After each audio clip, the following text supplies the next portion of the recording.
This is Padres Baseball. Now, back to Ted and Jesse in the Geico broadcast booth. 27-year-old Zach Davies finishing up his warm-up tosses. He'll face the Cardinal lineup that opens up with second baseman Colton Wong. Tommy Edman bats second at third base with first baseman Paul Goldschmidt hitting third. Dylan Carlson will clean up in left. Yadier Molina bats fifth and does the catching. Shortstop Paul DeYoung hits sixth. Matt Carpenter, great numbers against Davies in his career, will hit seventh and be the DH, with right fielder Dexter Fowler hitting eighth. And the center fielder Harrison Bader will bat ninth. Again for the Cards, Wong, Edman, Goldschmidt, Carlson, Molina, DeYoung, Carpenter, Fowler, and Bader. If you are an eagle-eyed observer or listener, you will know that is the exact same lineup and batting order for the Cardinals that they ran out there in Game 1 yesterday afternoon, a 7-4 victory. Now the Padres' backs against the walls go to Zach Davies and Ted Leitner. All right, first pitch here is right in there for a strike for Zach Davies. That's what he is, a strike thrower. And we've seen it all year long. How do you not have one? You know, everybody gets lit up a few times a year. Not this guy. Not this guy. He'll come back out here and go fastball away to the left-hand hitting Colton Wong, and it is 1-1. Shadows, of course, the entire left side of this field. Bright sunshine on the right side. Ground ball, first base. That is a foul ball. It's really, really close. Went down the line. Haas could not get it. So Mitch Moreland is the DH. Hosmer is at first. Both clubs have rock-solid defense. You saw the Cardinal defense outstanding yesterday. Padres have done those plays. They have. Cardinals picked a big moment on the big stage to make those plays. In left, in right, in center. Dealing. Zach Davies with his changeup, low and away. We've seen that changeup, Jesse and I, all year long. You know why? Not just broadcasting the games. He throws the changeup more than anybody in baseball. 41% of the time. And batters hit only 176 against it. Cardinals, you're going to see it today, that's sure. Here's a ground ball to first. Haas, underhand, perfect feed to Zach Davies. On the cover, one away. And we are underway. Today's game time temperature 91 degrees, brought to you by HES Solar. HES Solar, the official solar provider of the Padres radio network. HES Solar, powered by the sun since 2001. Here's Tommy Edman. Every time I say his name, I think of Jim Edman, but I think you understand why. Former Cardinal and Padre, but great years in St. Louis after starting with the Angels. Wonderful center fielder to watch. You talk about diving, spectacular plays. And Jim was better going out than he was coming in on the ball in center, but man, he was something. And he could hit. Broadcasting now for the Cardinals. Isn't that strange? Pitch by Davies in there, strike called. Edman, left-handed batter here. Switch hitter overall. One hit yesterday. No shift against the lefty. What do you know? That's a rarity these days. Swing at a foul tip. And Zach has got him. No balls and 2 strikes. Last start in San Francisco. Typical Davies. Very good early. Only stayed early because they just wanted him to have a little bit of a warm-up for his start. So they took him out after 3 innings. He was right in control. Not with the good stuff, but he did what he normally does. Get by if he has to. He deals the changeup, and it's outside. 1-2 to Edman. Then Paul Goldschmidt will most certainly set the tone yesterday. You got to give him credit on that aforementioned big stage. Man, the shadows are unbelievable. The 1-2 change, diving away from the left-hander, but too far down. And it's even up at 2-2. Left side of the infield, shadow, except for right around the third base. Manny is off the line there against the left-hander. Line drive up the middle, a base hit. This will not be a no-hitter in Padre history / postseason. Edman aboard with a base hit, which he did, by the way, with a 1-out single yesterday that started that 5 consecutive knocks out there against Chris Paddock. And already we're seeing the difference in approach yesterday and today for the Cardinals. They wanted to be aggressive against Paddock. He threw only 16 pitches in the first inning yesterday, despite the fact that 8 guys came to the plate. Now today, they want to be patient against Davies. Each of the first 2 guys have both seen 5 pitches. Paul Goldschmidt. Big years. Hitting the ball out in that park made for him, downtown Phoenix. With the Diamondbacks outside for a ball to him on a fastball. Zach at 90. He doesn't do more than about 91, an occasional 92, but that's not this game. It's movement, changing speeds, adding, subtracting.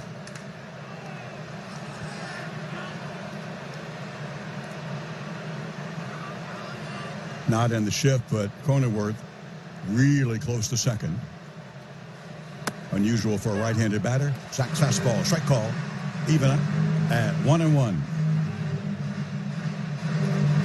You folks know we miss you. Manny Machado said yesterday, hey, you can't believe how we need and miss the fans. It's brutal, he said. You have no idea how the players feel. The 1-1, just outside. Nice change. Couldn't get the call. 2-1. That is just echoing what Jesse and I have said all year, and it's not blowing smoke at anybody. Empty ballpark. I mean, the excitement of a ball game doesn't come from that. It comes from the stands. Always has. No score. Man on. One away. Top of the first. Zach deals. Yeah. Straight call. Changeup after changeup after changeup. 2-2.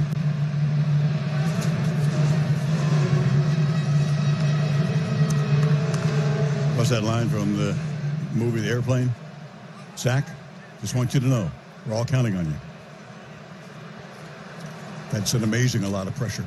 Professional athletes, especially baseball players, trust me, they can handle it. Try to get that change. Did not get the call, an inch low. 3 changeups in a row, very Zach Davies. And it is a full count here to the right-hand hitting Goldschmidt. Dylan Carson, the rookie Carlson, is on deck.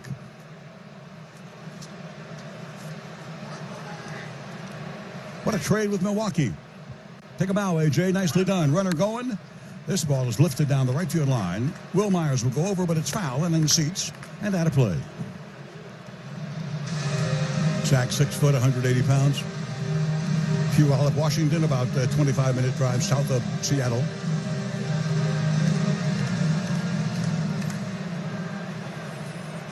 That's their mile of cars in Car Country, Carlsbad, and all those things here in San Diego. Huge car dealerships left and right off the Interstate 5 in Puyallup. Big battle with Goldschmidt. One away, no score, runner at first. Was running, is running on the 3-2 and lifted foul again. Lay down that sinker. It's moving down the right field line. That was the problem with Chris Paddock. Fastball, it's not 97 anymore, it's 93. And that's not by design, I do not think. And again, the move's not moving like it used to. So they're jumping on that first pitch fastball that he always loves to get in there. Like we said, he led all of baseball in first pitch strikes percentage last year. Now he can't get away with that. Stuff's not as good. 3-2, hung a breaking ball, grounded to third. Manny goes to second base, not in time because the runner was moving, but they'll turn and go to first base in time. And around the horn to get Goldschmidt. 5-4-3, Edmonds safe at second base. If he's not running, it's over. It's an inning-ending double play. But they sent him on the foul off on the 3-2, and then they sent him on the next 3-2. So Goldschmidt is out, as mentioned. 5-4-3, Edmond on the fielder's choice to second. Carlson from the left side against the right-hander Davies. File that away. One of those little things that could end up being big in this game. Might not matter at all, but the decision to send Edmond for the moment pays off for the Cardinals. Ronnie Pop Warner, third base coach, Stubby Clapp. First base coach, strike delivered by Zach Davies. And don't think he's a slouch talking about Paddock. Zach gets a bunch of strike one.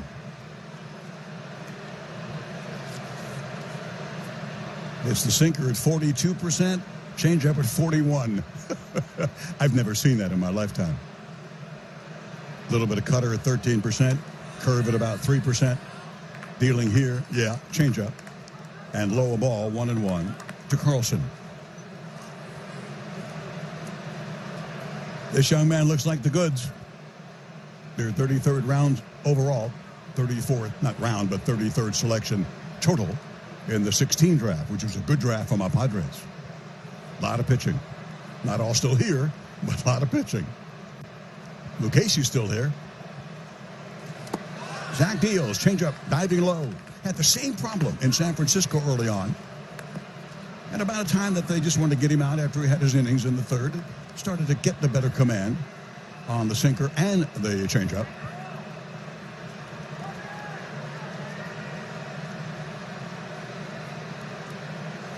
Runner leads off second base. We are scoreless, I say again here, in the top of the first. When the Cardinals got the crooked number, big 4 spot. What a difference 2 maybe or 3 would have been. Same pitch, different result. Strike call from Zach Davies to Carlson. 2-2. Molina next if they get there. Same uniform, same fashion report. The brown pinstripes for the homeboys. The gray with a red cardinal trim. 2-2 pitch on the way. Just a little low. Changeup after changeup. And I'm telling you, most batters will tell you, I'd rather face a 95 guy. I'd rather face him all day long. Got 95, sinker, slider, whatever, or a four-seamer, but dominant with a slider, than a guy who's like this, an old-fashioned kind of a guy. A Randy Jones type, if you will. He comes set. 3-2. Low ball 4. See, first base open. He's not worried about that. This is a guy not concerned about putting a guy on with an open base. He will. A thinking man's pitcher indeed. And the veteran Molina, who breaks in here with his typical postseason, 3 for 5 with a run driven in yesterday.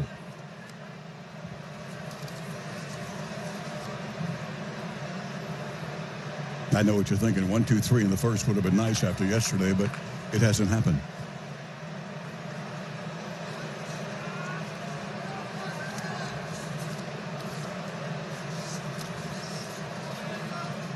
Runners first and second, no score, 2 away.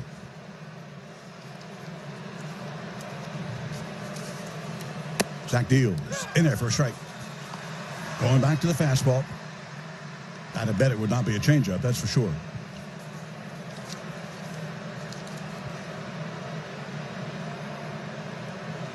Davies Molina, 333 average, 7 for 21. 6 doubles, I beg your pardon, 6 singles and a double, big difference. Runners off first and second, just outside. It's been a long time, I don't think he's gone fastball yet. Back to back, but he did there. 1-1 to Molina. 9 gold gloves, all-star every year. A true pride of Puerto Rico. And one family with 3 major league catchers, Benji, Jose, and Yadier. Fantastic. The 1-1, way out in front of a change. Oh, I knew you were going to get it that time. Made Yadi look bad. 1-2. I feel like that's the first swing and miss that he's gotten today where the guy was just totally off. You know, the Cardinals are being exceedingly, almost frustratingly patient up there, taking all these close pitches. That was the first time somebody did something probably that he says to himself, he got me. Molina, RBI single in that onslaught in the first yesterday. Now Zach, always a deliberate worker. The 1-2. That ball is put in play in right field down the line. That's a base hit. 1 run will score. And going on to third base right here is Carlson, 1-0 St. Louis. Not only not 1, 2, 3, but not able to escape the jam. And it's the Cardinals up for the first time on the board, just like yesterday. What a great piece of hitting to go to the right field with that. It's the old baseball, got to tip your cap to a future Hall of Famer, Yadier Molina. And this is a franchise that's had some catchers, that's for sure.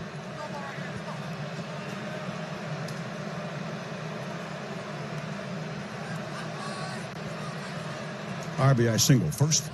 RBI single first today. Again, both times for Molina. Here's the shortstop, DeYoung. First one, and taken for ball 1. Mike Matheny, a wonderful gold glove catcher for the Giants and the Cardinals.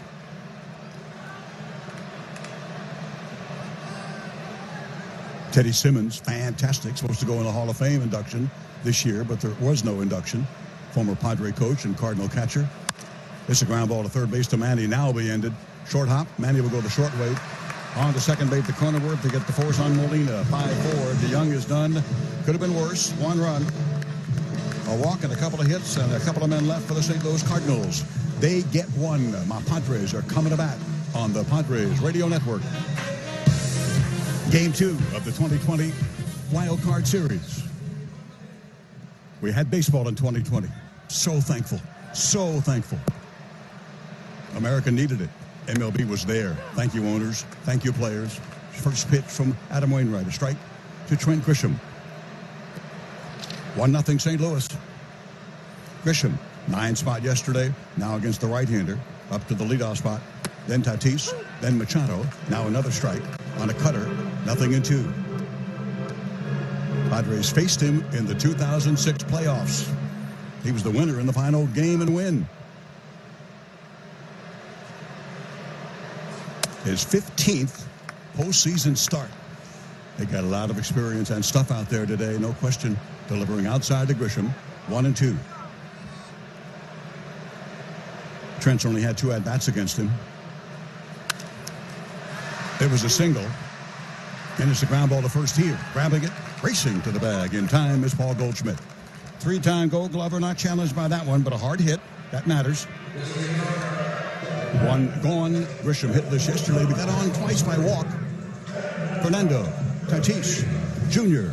Yeah, we've seen more than enough of that over the years from Goldschmidt in his Diamondback days. Really nice defensive play. This copyrighted broadcast presented by authority of the San Diego Padres may not be reproduced or retransmitted in any form, and the accounts and descriptions of this game may not be disseminated without the express written consent of the Padres.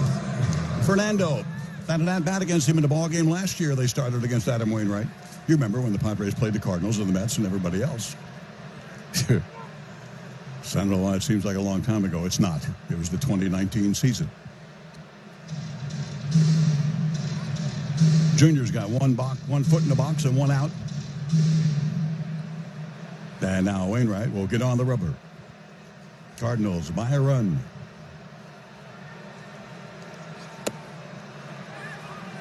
Right-hander deals. Gets low on a fastball, ball 1. Fernando was 0 for 2 in that game, by the way. 1 for 4 yesterday. Started out walk single, his first 2 ever postseason appearances. And takes low, 2-0.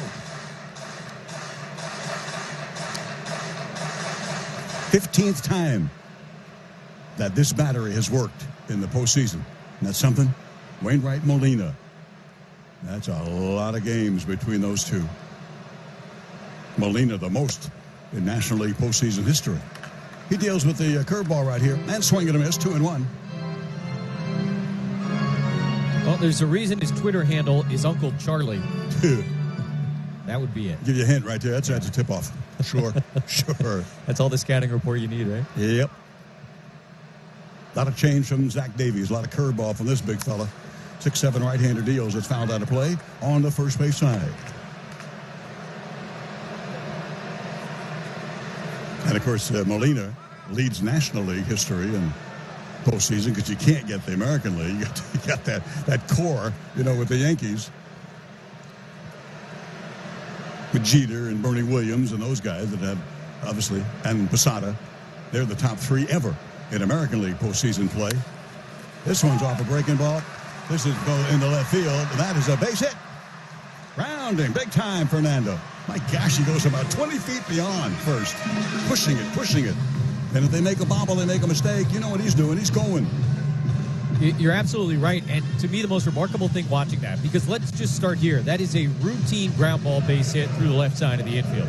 And as you said, he's thinking about going to second base. And almost as soon as he took off out of the batter's box, the catcher, Molina, was motioning out to the left fielder, Carlson, and saying, hey, get it in. It's not routine with this guy running. Obviously something they've talked about an awful lot in the last couple of days. Wouldn't you love to be a fly on the wall when they go through each batter with their entire pitching staff and that day starter and catcher? All right, now here's number 20. This is Tatis. Watch him. He'll do this. He'll do that. And the Padres have not had really a player like that. Ricky Henderson, I guess, comes to mind. Manny Machado. Throw to first. Tatis on the bag.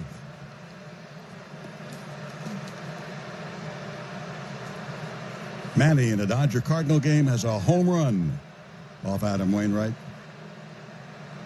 2 for 8. The single and home run. 1-0 Cardinals. Tying one aboard, obviously. With one gone here in the bottom of the second. Pitch on the way. Fastball, strike called. And by the way, what a piece of hitting by Fernando. That was a curveball that was almost in the dirt. Molina had put his mitt down flat on the ground, waiting to receive the breaking ball. And Fernando went down and yanked it on through.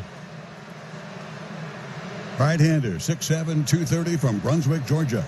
What a great trade for the Cardinals years ago. The 0-1, Manny lines one to second, grab the second for one, back to first. They turned a nifty double play. Colton Wong's got a really nice... On the Padres Radio Network. Better and left-hand hitting, Matt Carpenter will be out there first against Zach Davies. Again, Zach trying to find the field. I wouldn't say struggling. It's too early to say that. It's low for ball one. Bottom third batting, 1-0 St. Louis. Scoring in the first. Back-to-back ball games. Now Davies, again low. Fastball. Sinking fastball, both 2-0. You know, I did something today I don't think I've ever done, which is I looked up Zach Davies' numbers with a particular umpire behind the plate. Ooh, interesting always. Carpenter, he's taken all the way. He takes a strike on a third straight fastball. And I bring it up because there's a lot of borderline pitches right now. They're not going Zach's way, and I think they're the correct calls. This is not a critique of Corey Blazer in any way, shape, or form, but he's not getting anything extra at the moment down low. He'll come back. Squaring the bunt. How about that?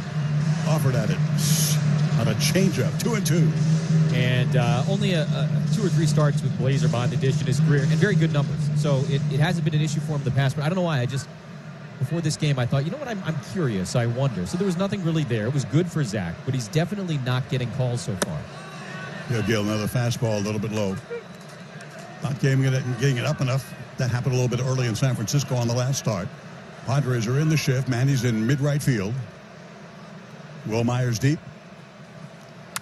And the lefty sends one down the line. Seeing eye, extra base hit. Man, oh man, oh man. Myers will have to take it off the Petco porch on the carom. He'll take it on in. It's a stand-up double. You can hear the Cardinal dugout. Wow. Matt Carpenter very much enjoys hitting against Zach Davies. Now 13 for 26. That's a .500 average with 3 homers and 5 doubles. There are other guys that have given Davies more trouble than Carpenter over the course of his career, but only 1 or 2. Goldschmidt's the other guy that hits him, by the by. And Yadier Molina, which we saw again with another single, raising his .333 lifetime average. But Carpenter, good heavens. And that's with 3 home runs. You'll take the double right here. Carpenter off Davies. Dexter Fowler. Bad swing at a changeup. Strike 1. Now you're in the stretch. You got the stressful pitches, each and every one. Matters, not just the pitch count total, but in what situations. Guys on in the stretch or free and easy with, 2 outs and nobody on. The 0-1 will come on low. Change after fastball, 1-1.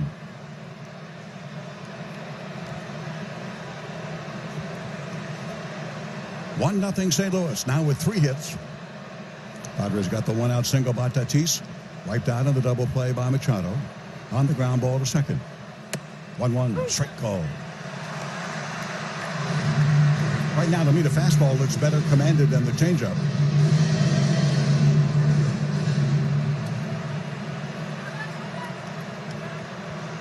Zach, 7 wins. That's tied for 3rd in Major League Baseball. Lovely first year with the Padres. Here's a 1-2 change. Totally fooled him. Swing and a miss. Strike 3. Top of the second inning brought to you by Sinley Foods. This is a lifestyle, not a fad. Wingley Chicken can be found at Sinley Foods, 4665 El Cajon Boulevard. Wingley birds are the entire bird from tip to toe. Harrison Bader. B-A-D-E-R for the St. Louis Cardinals. Lovely leaping catch there in center to end the ball game. Nice over-the-shoulder catch in right field by Fowler. The diving catch by the kid Carlson. Gosh, that's a lead double otherwise by Manny Machado. Who knows how that inning turns out? We'll never know. The Cardinals did it Did it well. They won. First pitch fastball. Strike call.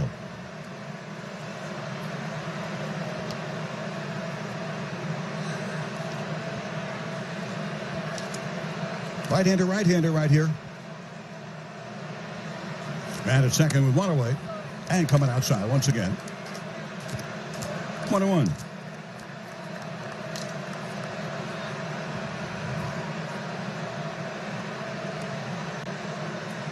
Bader from Bronxville, New York. That's right on the line between the Bronx and Yonkers. If you care. Probably not. 1-1. Popped it up foul. Lay down the fastball. Up to 90 again for the second time. 1-2.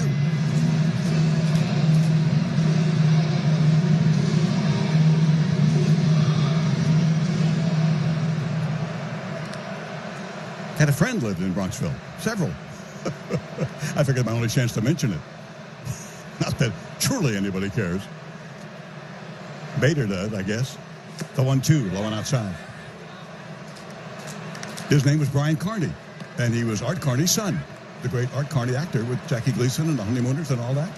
It was wonderful. It was wonderful. I did not expect a Norton reference this afternoon. I understand. Norton. Runner leads off second, and one gone. Bader, 5. I'm not sure the last time if I've seen it or ever. I guess I have. 5 strikeouts in the game 1. 2-2. Puts this in play up the middle. Is going to get through for a base hit that'll score a run. No chance for Cronenworth. Round to score. That is Carpenter. That is 2-0 St. Louis. Rounding second. They threw it on home, and Bader goes to second.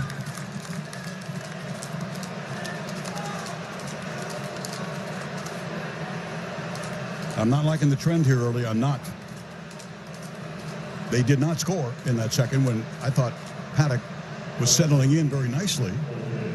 And that's what Jay Stingler, who didn't get him, and a lot of media asked him about that. They thought he got him too late in the third.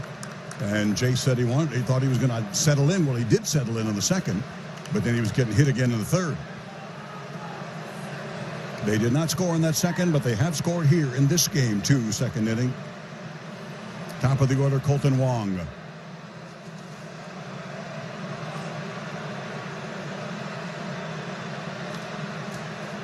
Davies, first pitch fastball, strike call. Nobody throwing in the Padre bullpen, but guys are moving around. And Davies approaching 50 pitches here in the second. These are not being stung necessarily all over the yard, but you obviously got to be very, very careful in an elimination game. It is indeed, as A.J. Preller said, all hands on deck. Everybody available to keep this alive. He wanted to have all hands on deck for a possible clinching game tomorrow. But if there's a chance there won't be a tomorrow, you got to do what you got to do. Worry about tomorrow if you get there, and hope you do. Wong with a strike on him. Grounded out to Haas at first to start the ball game. Fastball sharp on the outside corner. Strike call, 0-2.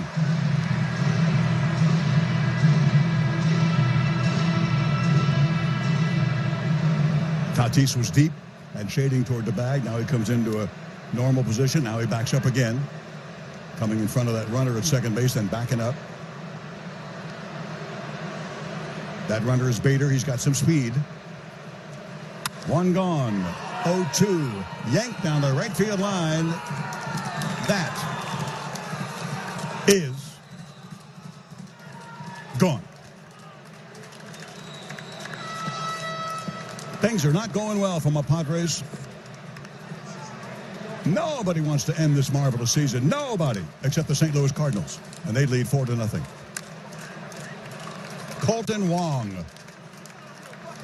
And that's so typical.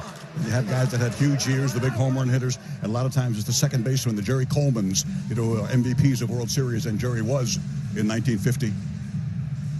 Those guys usually shine big time in next postseason. Don't know why. Here comes Larry Rothschild. Yeah, you said it. I mean, in 53 regular season games, he hit 1 home run. There you go.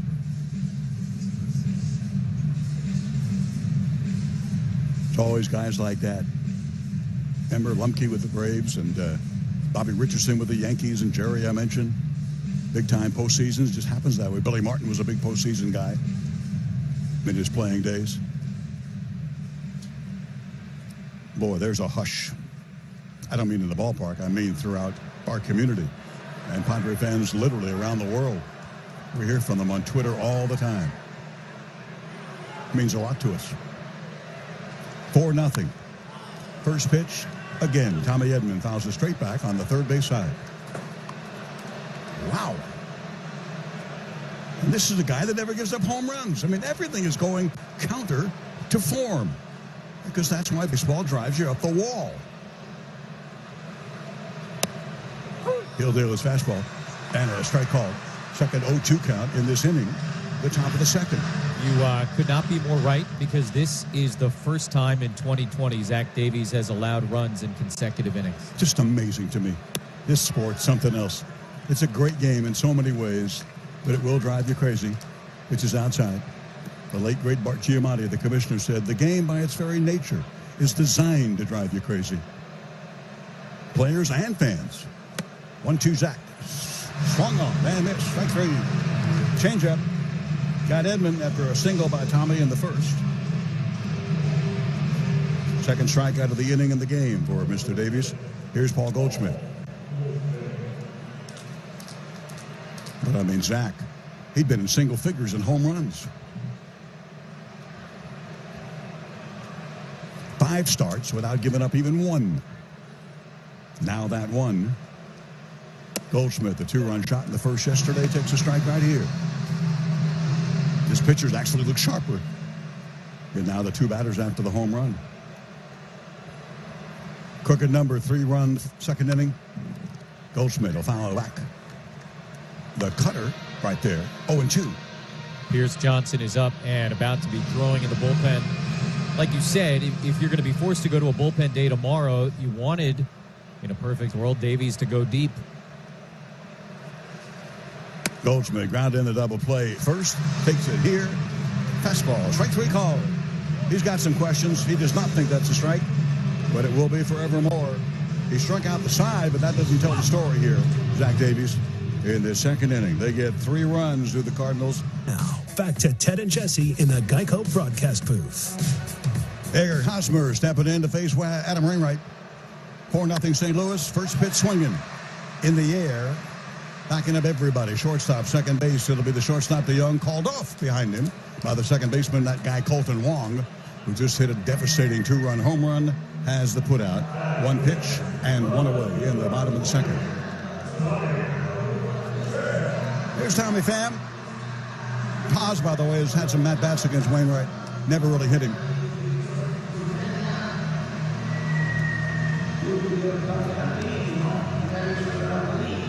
Because they play that Interstate 70 series, as they call it, between St. Louis and Kansas City. So you got a lot of Cardinal games, Haas, and a lot of at-bats, but only a 211 average before that pop-up. Tommy Pham has never faced Adam Wainwright. The veteran right-hander is up and in for ball 1.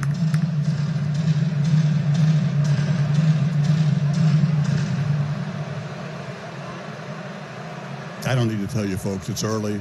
This is a great comeback team. It's true. We said it yesterday. You know that. In there for a strike. Don't want to be from the Department of Redundancy department. Can't keep going to the well, as they say, over and over. Just got to do it. That's all. Great slider. Woo-wee. In there for a strike, 1 and 2.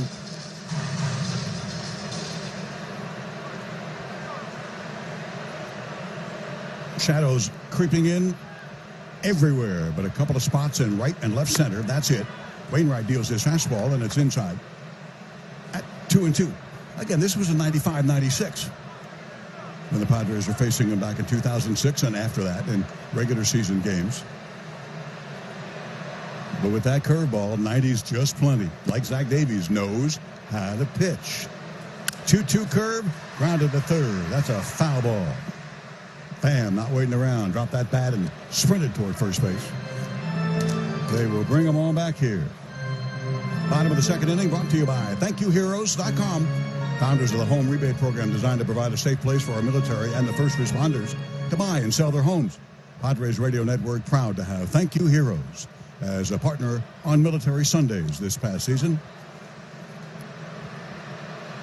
Tommy Pham, 2 for 4 yesterday. Curved again, slow roller, third base. Going to have to hurry to get him. Wainwright, no, he can't do it. He'll grab it. He knows better than to make a throw that might go down the right field line. And Tommy Pham is aboard with an infield single, 1 gone in the second inning. It's a step. It's a first step. Wainwright, a 2-time Gold Glove Award winner, and sometimes it's the plays you don't make, right? How many times have you seen a pitcher pick up a ball like that, just a few feet up the line, throw it away, and what would have been just a little routine infield single can turn into 2 bases, sometimes 3, and almost immediately he said, no, I'll start over with the next guy. Mitch Moreland. Seen him one time at a Boston-St. Louis game. 0 for 3 that day with a strikeout. Brand new day today. 4-0. Cardinals. That's our Padres' second hit there. 1-out single by Tatis in the first. The single here. Curveball there on the outside corner. Strike call.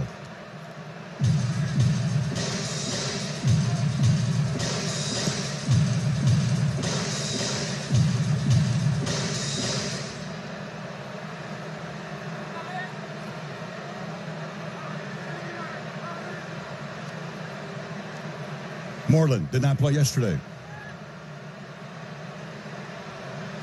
Played some first, been a DH since they got him. Lifts one in the air to left field and hit it well. Hit it well at the wall on a one-hand grab by Carlson. Hosmer did that yesterday. Moreland does it today. It's a combination of things. I'm not whining about it. It just sometimes you eat the bear and sometimes the bear eats you. It just is your day or it isn't your day. And the other team gets those bounces. They get those great plays that you normally make. And you hit them to the wall and you don't go over like they normally do. Long ride, long out. Moreland goes opposite field, 2 gone. Pham holding it first. Here's Will Myers. Yeah, Moreland's still shaking his head back in the dugout. He can't believe that one didn't go. I'm right there with him. Will Myers against the Cardinal. Regular season 2 for 5 with a home run, I might add. The curveball, low ball 1. Mention Machado's home run, Will Myers, and Jurickson Profar, who is not in the lineup, has a lifetime home run. I was kind of wondering because Jason Castro has hit Wainwright well. I thought he might get a start today, but nope. They go with Nola. 1-0 outside and 2-0.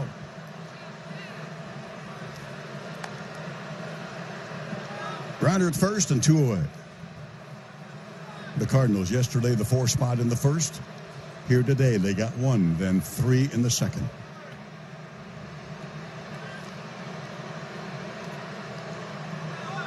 Bader couldn't be much deeper in center, I'll tell you that. They got the spray charts on Will. He'll go left, he'll go center, he'll go right. Time call just as Wainwright deals. No pitch. It stays 2-0. They played everybody really deep yesterday, too, particularly against Tatis, and it worked out very well for them. But you're right. I don't know that we've ever seen outfielders play this deep this season against the Padres. No way. Yeah. All 3, especially left and center, obviously with a right-handed batter. Myers 1 for 3, a base on balls yesterday. Fastball outside. Nice. First 3-0 count from Wainwright, number 50 for the St. Louis Cardinals. Back then in 05 and 06, Carpenter was the big guy. Chris Carpenter was the ace of that staff, with Wainwright just coming up. Historic franchise, give him credit. Second in World Series, the New York Yankees. 3-0, got to be taken. Yep, down by 4. He'll take 1 for a strike, and does. Hobson with signs at third. Hope you get to keep working, Glenn. 15th year with the Padres. Staff veteran, big time. New guy Wayne Kirby at first in year number 1. Ex of the Baltimore Orioles. There's a 3-1 curve. Oh boy, chasing some kind of hook. 3-2.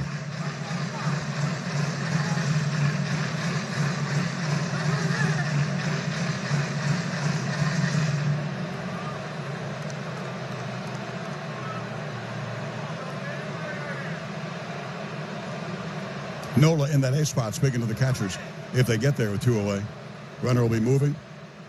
First base. That's Tommy Pham. This is the 3-2. Will fouls it away. Went to the fastball after the back-to-back curves. Harrison Bader's so deep, you got to do a Mickey Rivers. One time put a catcher's chest protector on backwards so it would protect his back on a day when Catfish Hunter was getting lit up and the balls were going all over the place. I'm going to get hurt here jumping up against this wall. I better put this protection on my back. No room for sarcasm out there. Payoff pitch again. Curveball slowly with a fast runner to second base. Wong grabbed, throw, and got him. No time for transfer from glove to bare hand. Just the glove in one motion onto first base. And again, when the ball comes in very soft, I don't really get a fuzzy, confident feeling about the umpires because they can't hear the thud of the glove. Padres are waiting. They're in the dugout at first base with the out call at first, and they're not going to review it. That's a fine play by Wong because off the bat with Meyer's speed, I thought he'd beaten it out. Would have had first and third. Back to the Geico broadcast booth on the Padres Radio Network. Third inning, here's Jesse. 4-0 Cardinals, and Zach Davies' day is done. Pierce Johnson delivers a curveball strike to Dylan Carlson, 0-1. For Zach, his shortest career start. 2 innings. He allowed 4 runs on 5 hits, including a home run to Colton Wong. Here's the 0-1. Carlson takes up and in. A walk and 3 strikeouts for Davies. Cardinals said they wanted to be patient against him. They were. In 2 innings, he threw 55 pitches. 30 in the first and then 25 more in the second. Ball and a strike to the switch hitter batting left-handed. Carlson swings and misses at a curveball, 1-2. Pierce Johnson came on in the 5th inning yesterday as the Padres had, like they do today, sort of a bullpen game that was not planned following Chris Paddock's early departure. Johnson in the 5th hit a batter, gave up a single, couple of strikeouts, and did not allow a run. Shift on the right side now, and the fastball is away. So 2 balls and 2 strikes to Dylan Carlson, who walked against Davies back in the first. The only walk that Zach allowed. It was a 6-pitch walk, and that was kind of the story.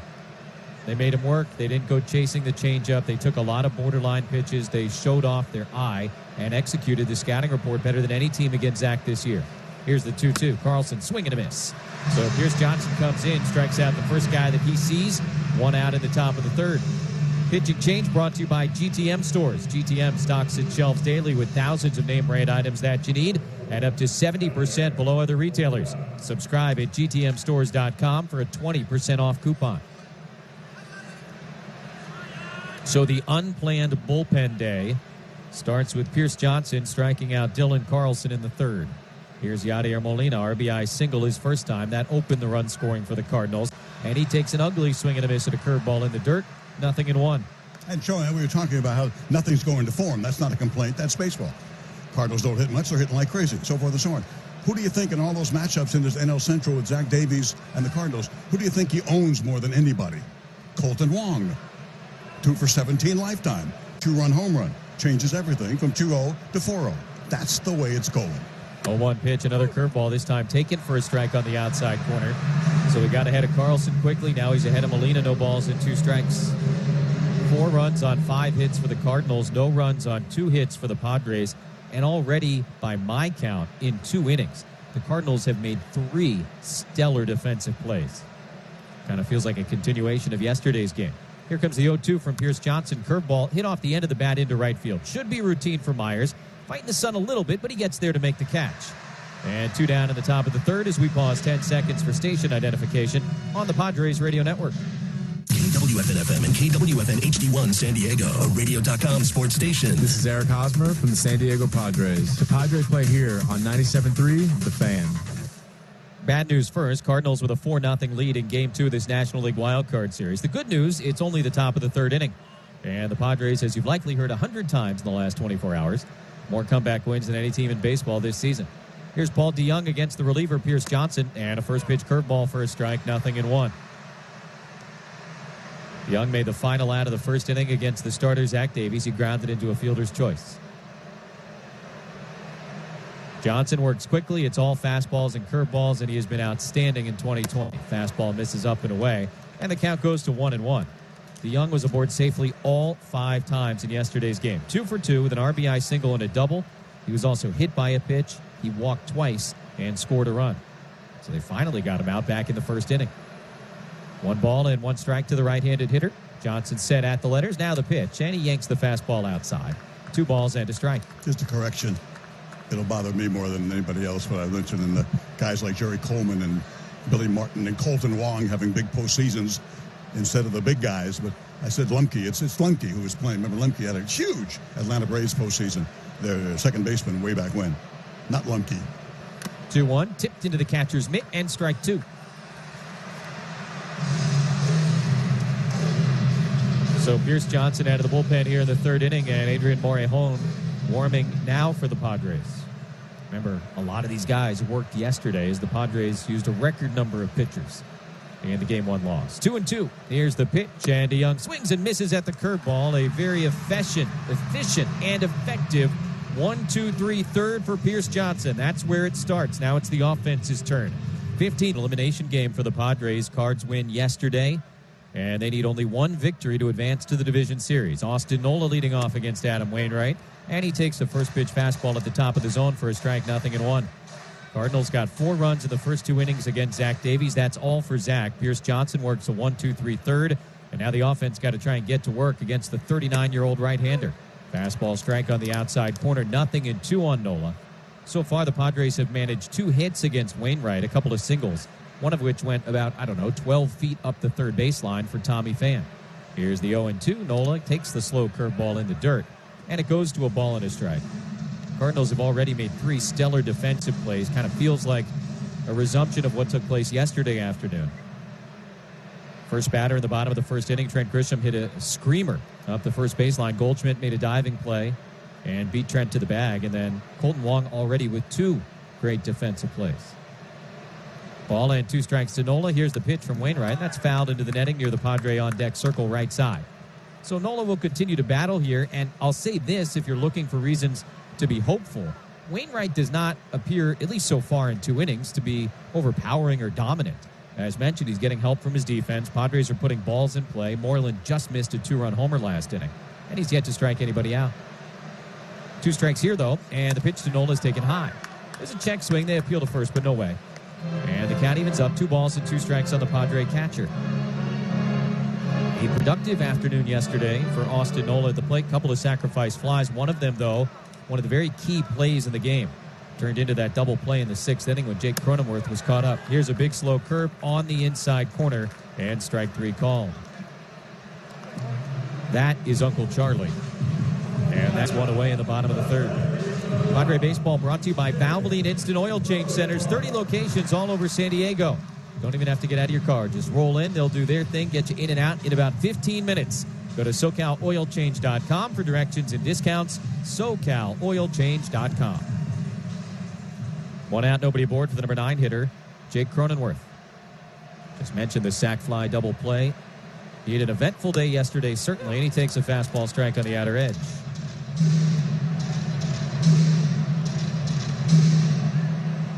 A couple of base running snafus for Cronenworth, the likely or at least possible rookie of the year, and he rips this curveball past the dive of Wong and into right field for a base hit. He deflected off the glove of the second baseman, so he's got to go race after it. He does, and fires it to second base before Cronenworth can consider making the turn. But he's aboard with 1 out here in the 3rd inning. Wong was playing almost in a shifted type position in shallow right. He dove and deflected it. Nearly made another unbelievable defensive play, but he doesn't. And Cronenworth with a base hit. Trent Grisham at the plate. 4-0 Cardinals here in the 3rd.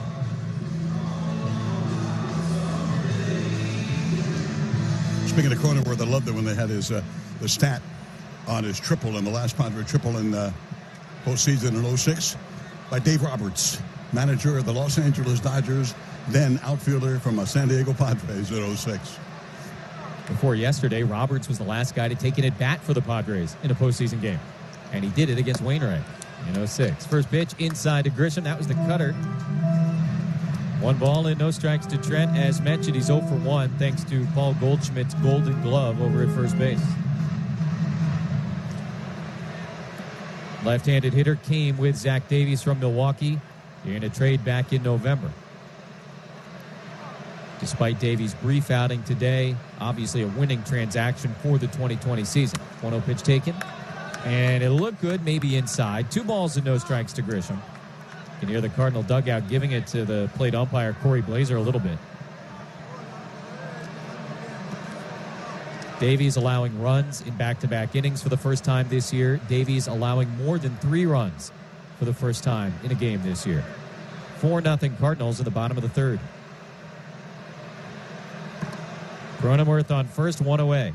Grisham waits. Here's the pitch. It's outside, ball 3. And the guy that had more walks than any other Padre during the 60-game regular season has gone 3-0 with Fernando Tatis Jr. waiting on deck. Umpires have a hard job. I've always said that. Review has shown that they're not as good as we thought. They know that. They're upset about the review and all this robo-ump that's coming.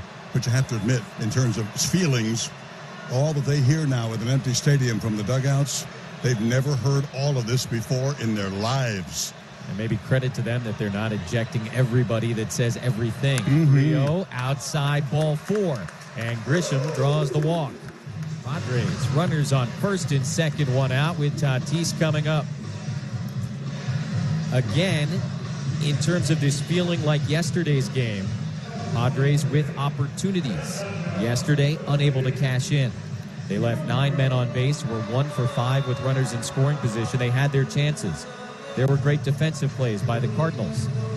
There were base running mistakes. There were balls that just happened to go right to somebody that normally wouldn't. That was one of the big stories of Game 1 of this series. Trying to change the story here in Game 2. Tatis singled through the 5.5 hole his first time up. Wainwright out of the stretch with Cronenworth on second, Grisham on first. Not being held, by the way. Couple of looks back at second. Now the first pitch to Tatis. It's a cutter outside, 1-0. Talked about how long Wainwright has been around, his myriad accomplishments in Major League Baseball. He had one of the best games of his career in April of 2010 in St. Louis. It was a complete game against the Mets. He had 10 strikeouts. One of his strikeout victims that night, Fernando Tatis Sr. Meeting on the mound now, the entire infield and the catcher Molina visiting with Wainwright. Those guys disperse now. Molina, the last guy there. A couple of parting words for his righty. And now walking back behind the plate. And Fernando made it clear he had several workouts for the Cardinals. Says they offered him. He didn't say they made an offer. They offered him. So I'm assuming they were trying to get him signed. That didn't happen. The White Sox got him. But he said it, obviously, the Cardinals, because of his dad, mean a lot to him. Having said that, he also said, as soon as we step on the field for Game 1, they are not my friends, quote unquote. Runners on first and second, 1 out. A ball and no strikes to Tatis. Wainwright on the ropes a little bit here with a 4-0 lead, and a curveball swung on and missed.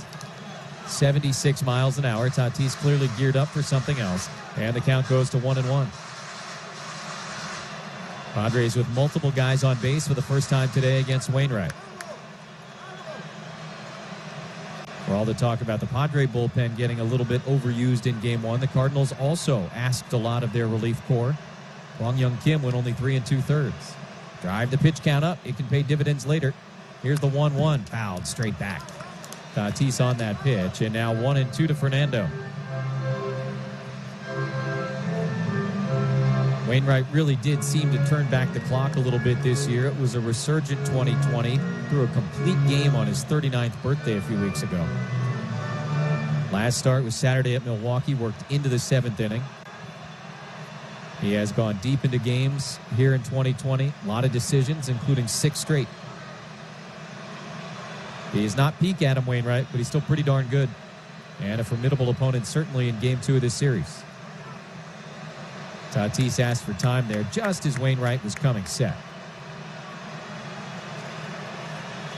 2 on and 1 out for the Padres, down 4-0 here in the bottom of the third. Almost the entire playing field ensconced in shadows now. A little bit of sun out in right center, and just one patch down the left field line. 1-2. Here's the pitch to Fernando. Curveball in. Nearly got him on the hands. And the count evens. 2 balls and 2 strikes on the Padres shortstop. Ted mentioned 15 playoff starts now in Wainwright's career. Molina behind the dish for 14 of them. The only other catcher to work with this guy in the postseason, Tony Cruz, who spent 2017 with the El Paso Chihuahuas in the Padres system. Here comes the 2-2. Up and in with the curve, and it was off the handle of the bat and into Molina's glove for strike 3. Oh, it was a curve that came all the way up and in on Fernando. I think it hit the knob of the bat and then went right into Molina's mitt. So it's a foul tip held, and about the worst luck strikeout you can ever imagine, 2 away. As we were saying, strange things are happening so far, all the way to the Cardinals. Reminder, the best way to access playoff tickets in the future is becoming a Padres season ticket member, of course, and you can have access next season to your season tickets. Visit Padres.com/tickets for more information. You can also email the organization, the ball club, at tickets@Padres.com. Here comes Lumber, brought to you by Dixieline Lumber and Home Centers, helping San Diego contractors and homeowners for over 100 years. Fix it, build it, and enjoy it. Manny Machado with 2 on and 2 out. Padres down 4-0 in the third. Cronenworth and Grisham take their leads, and the first pitch cutter is a strike on the outside corner, 0-1. Wainwright throws more curveballs than anything else these days. We have seen a lot of cutters. We've also seen the regular fastball. He sinks it too. 0-1 on Manny. Here comes the pitch. Curveball hung, hit in the air, deep down the left field line. Carlson going over towards the corner, looking up, and it is a foul ball. He couldn't make the catch. It went into the left field corner, just foul and just out of the reach of Dylan Carlson, who made a great play on a ball in yesterday's game. Kind of felt like both Wainwright and Manny got away with something right there. Wainwright with the pitch and Manny with where that ball landed just out of Carlson's reach. Yeah, Carlson got Machado in the 7th, leading off yesterday evening, and if he doesn't make that catch, probably a double for Manny to start the inning, and who knows what happens. Well, like Ted said, that's how it's gone. So now 0-2 on Machado. Grisham and Cronenworth take their leads. Wainwright set at the belt, staring at Cronenworth. Now he comes home, and the pitch is taken in the dirt outside. Another curve. 1-2 to Manny Machado. Hope you brought your long balls, boys. Looks like it's going to take that. Very hard, to get the 3, 4, 5 hits in an inning against a guy like this. That curveball's always there. A big, big difference as an out pitch and a swing and miss pitch. But this club has hit home runs, second in the National League to the Dodgers, and other career and tremendous numbers we mentioned, including the best in all of baseball with runners in scoring position, including Manny's .385 average doing that, and has one now. Ball and 2 strikes. 2 on and 2 out. Machado waiting. Wainwright set. Here's the pitch, and it's a little bit away. 2 balls and 2 strikes to Machado. Wainwright's slowing it down here, not only with a runner on second, but against an all-world batter. It is both cliche and true that these are the moments I'm sure that A.J. Preller and Padres ownership and Padre fans everywhere envisioned when they signed Manny to that big contract. Down 4, elimination game, October. 2 on and 2 out. Here's the 2-2 from Wainwright. Taken at the knees, strike 3 call. Fastball perfectly dotted at the bottom of the zone. His 3rd strikeout of the inning, and the Padres cannot break through. No runs, a hit, and 2 left. Go to the 4th inning at Petco. 4-0 Cardinals on the Padres. And Adrian Morejon, the left-hander, is out of the bullpen to relieve Pierce Johnson, who worked a perfect 1-2-3 third inning with a couple of strikeouts. Cardinals leading 4-0. As we open the 4th, Padres with their backs against the wall need a win to extend the season. Matt Carpenter leading off, lefty-lefty matchup. And the first pitch fastball, a strike, 0-1. Morejon appeared in 9 games during the regular season. He was used as an opener 4 times and pitched as a more traditional reliever 5 times. Longest outing of the season was 3 innings. Here's the 0-1 to Carpenter. Checked his swing and took a pitch just off the plate outside. 1-1. It'll be very interesting to see how the Padres intend to use Morejon right now. If he's good, if he's effective, do they let him go 2 or 3 innings to try and kind of shrink the game a little bit? Or do they have to worry about tomorrow? 1-1 pitch, tipped into the catcher's mitt, and a ball and 2 strikes now to Carpenter. Obviously, the thing you normally say is, hey, you can't worry about tomorrow until tomorrow, because if you don't win today, there is no tomorrow. But we'll see. Here's the 1-2. Carpenter reaches for it, loops it into center. Grisham's got it all squared up, kind of jogging in and over towards left center. He gets there to make the catch. So Carpenter, who doubled and scored against Davies in the second, flies out. He's now 1 for 2. And one down for Morejon in the fourth. Mentioned Pierce Johnson, a perfect third. Pitching change brought to you by the 30 Valvoline Instant Oil Change Centers that are all over San Diego County. Go to SoCalOilChange.com for discounts and directions. SoCalOilChange.com. One out here in the top of the fourth inning. The bases are empty for the switch hitter Dexter Fowler, who will turn around and bat right-handed. Morejon's first pitch on the way, and taken low, 1-0. Fowler struck out swinging good as Zach Davies' changeup, batting left-handed back in the second inning. He's 0 for 1. Morejon ready, twirls, and delivers a curveball strike on the outer edge. 1-1 to the veteran outfielder, who was part of a couple of big defensive plays in yesterday's game for the Cards. Made that big catch on the ball hit by Tatis in the fourth inning. Here's the 1-1, outside ball 2. And in addition to that, Fowler with a good throw that was cut by Paul Goldschmidt that led to that sac fly double play in the sixth inning. One of the key moments in yesterday's game. Here comes the 2-1. Fowler reaches for it, grounds it slowly to third. Manny coming over. He'll field it in foul ground. 2 balls and 2 strikes on Dexter Fowler. Top of the fourth, brought to you by Frank Subaru. Subaru loves pets, and so does Frank Subaru. They are proud to be a dog-friendly dealership. Bring your leashed-up pup over to Frank Subaru's dog park, or visit them online at franksubaru.com. One out of the bases empty in the top of the fourth inning. Cardinals leading at 4-0 in Game 2 of this National League Wild Card Series. Braves advance today. A's advance today. Dodgers will try and advance tonight. Here's the 2-2. Reach for again, grounded to short. Tatis, little hesitation, charges in, and a good, strong throw to first just in time. Fowler grounds out, 2 away here in the fourth. Padre fans, if you have a pet question or you need great pet care, you can get both. Straight to your local pet coach, Petco, the official pet coach of the San Diego Padres.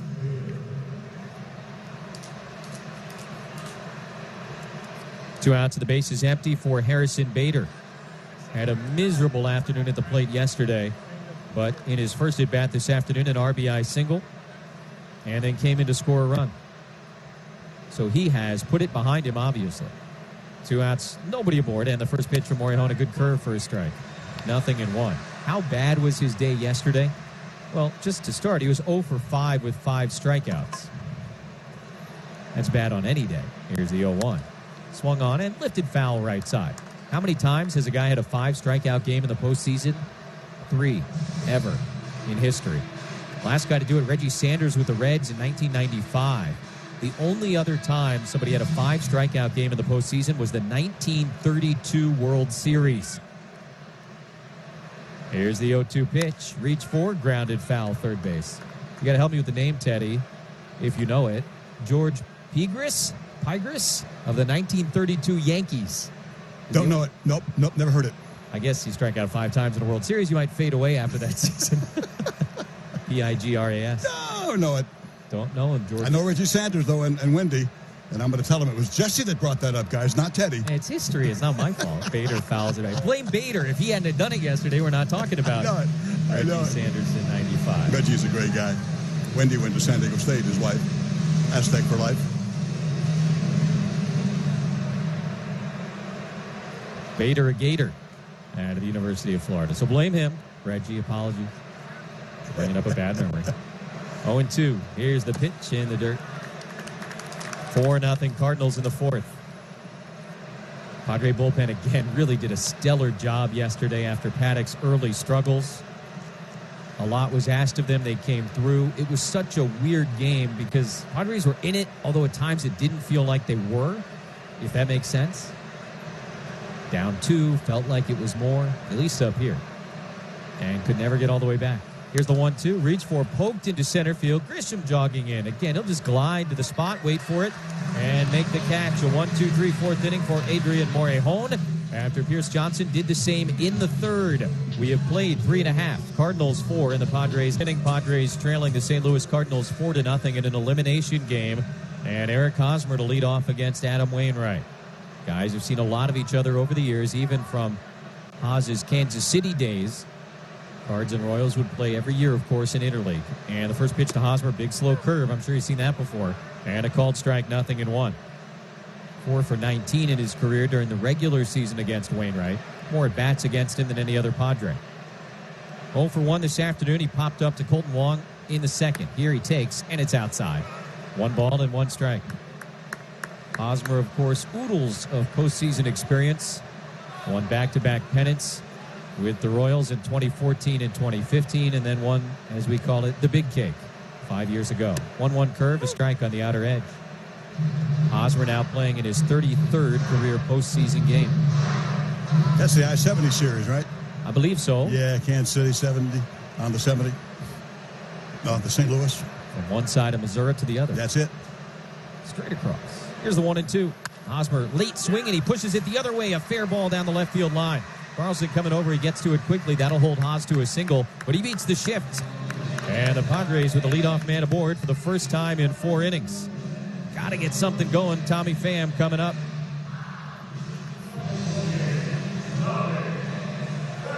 Like every other team, the Cardinals had Hos played to pull the ball and a very late swing, maybe deliberate. And he was able to shoot it the other way, keep it fair.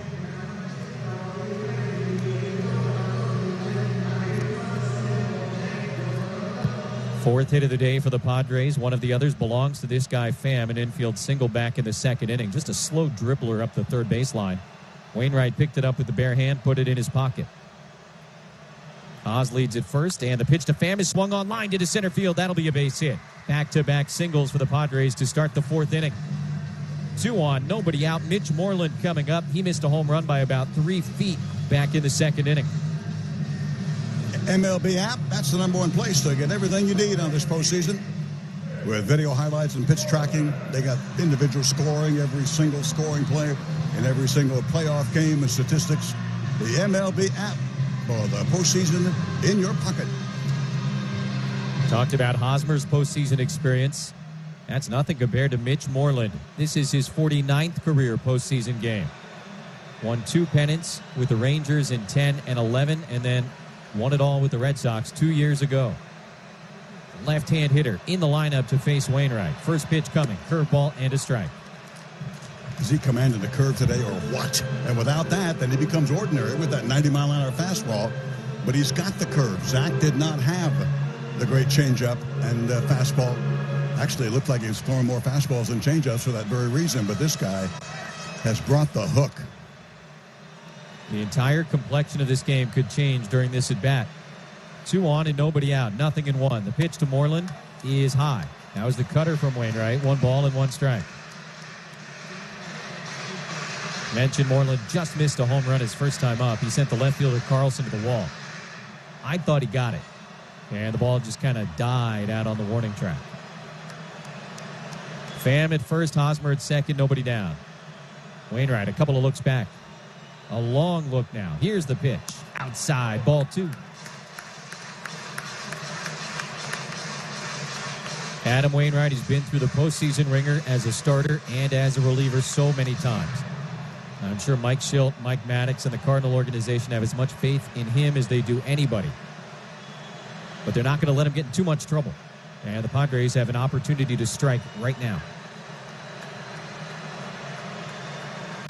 Runners lead at first and second.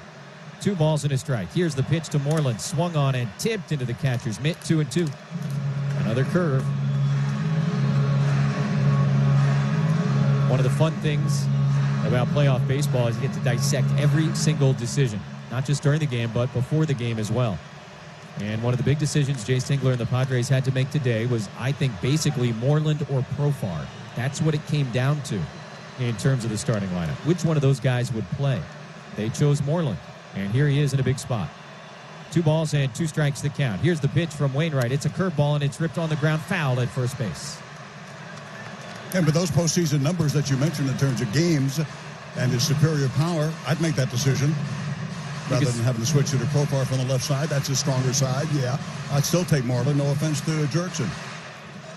You could easily make either argument. There's not a right answer or a wrong answer by any stretch of the imagination. And Profar, of course, is a weapon off the bench, not only as a switch hitter, but also as a guy who can play left or second or center or right if you really want. But that was the decision made today. Now down 4-0, you want that power even more. Works out better. Works out well right now. Because we talked about that curveball. That's the Burt Blyleven theory, man. Live by the curve, you hang one, you get a big fly, and it's a brand new ball game. And Blyleven would give up 35, 40, 45 home runs a year. Hanging that curve. Hung one to Manny last inning, got away with it. 2-2 to Moreland. Here comes the pitch from Wainwright, swinging a rip into right field. That'll be a base hit. Fowler charges it. He's got it. They'll hold Hosmer at third. Guess what? The bases are loaded, and there's nobody out here in the bottom of the fourth. Back-to-back-to-back singles for the Padres, and I know what everybody is thinking. Mike Maddox, the pitching coach, on his way out to visit with Wainwright. Will Myers is coming up with the Padres down 4-0. The bases are loaded, and nobody is out. If you needed to be reminded, during this regular season in 2020, the Padres hit 7 grand slams, the most recent of which was hit by this guy, Will Myers. You may also be wondering, have the Padres ever hit a grand slam in a postseason game? Why, no, they haven't. Right-hander Cody Whitley up. Did not play yesterday. Warming now in the St. Louis bullpen.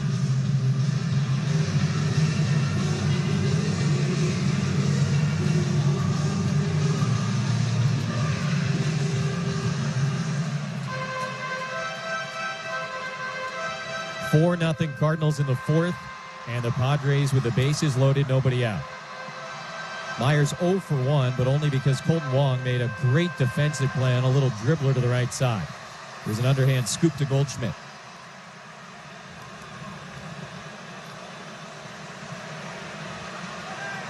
Myers has homered in his career against Wainwright. Here's the first pitch. It's a curveball and a strike, 0-1.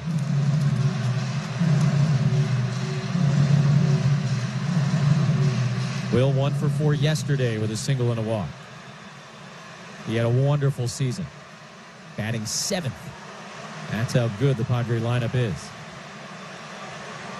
Moreland at first, Pham at second, Hosmer at third, nobody out. No balls and a strike. Here's the pitch. Another curveball, hit to third, diving stop. Edman gets up, touches third, throws to first, not in time. A run comes in to score as Hosmer crosses the plate, and the Padres are on the board 4-1. But another unbelievable defensive play by a Cardinal.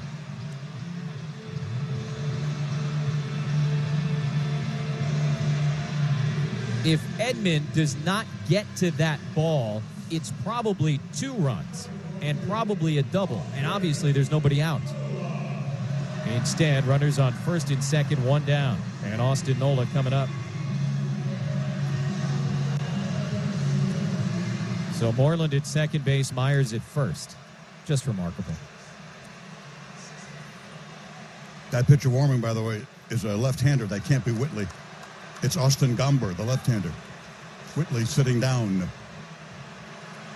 Things changing by the moment out there as Nola takes the first pitch, low and outside. A ball and no strikes from Wainwright. That ball was hit very sharply by Will Myers. And Tommy Edman diving towards the line, made the play. Padres get 1. Tying run at the plate. Nola hit 2 homers in 19 games as a Padre in the regular year. Waiting on the 1-0 from Wainwright. And the curveball misses outside. 2 balls and no strikes.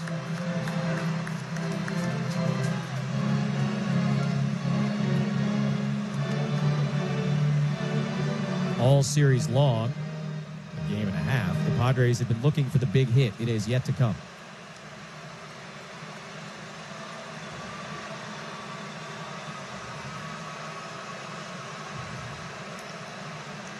Wainwright, a very long look into Molina. They're being careful with size. They got Pham on second base.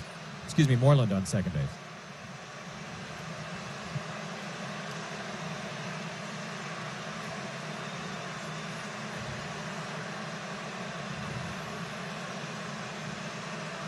The other big decision the Padres will have to make is who goes out to pitch the next inning.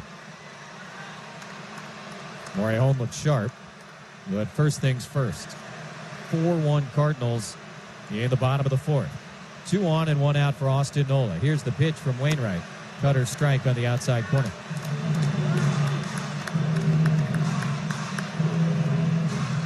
Myers not being held on by Goldschmidt, who's playing about 20, 30 feet off the line at first base.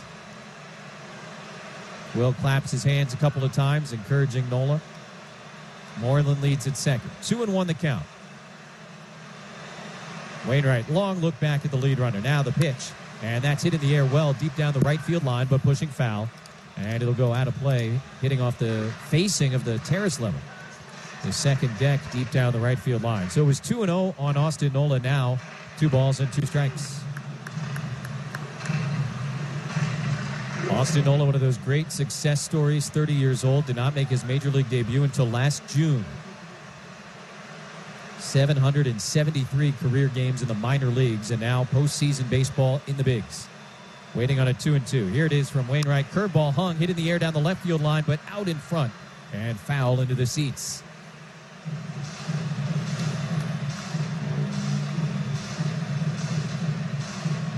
I don't know if Adam Wainwright keeps a horseshoe out on the mound somewhere, or if he's got some other lucky charm in his back pocket, but he has gotten away with a few here this afternoon.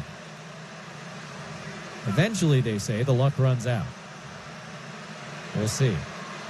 2 balls and 2 strikes.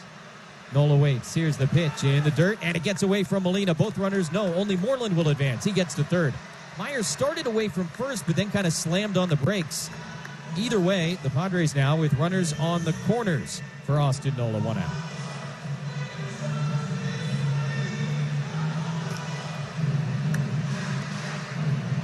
One would assume it'll be a wild pitch. Yeah, Myers broke and then didn't go. I'm not sure why. Should be at second base, no offense. Yeah. So Moreland gets to third. Myers stays at first. That obviously could become huge if there's a ground ball at somebody. Nola runs better than most catchers. Used to be an infielder. Here's the 3-2. Reached for and poked foul off the end of the bat, rolling slowly towards the Padre dugout on the right side. Just got a piece of that curveball. Fouling off some good pitches, too. Yeah. Nice at B. Nice AB.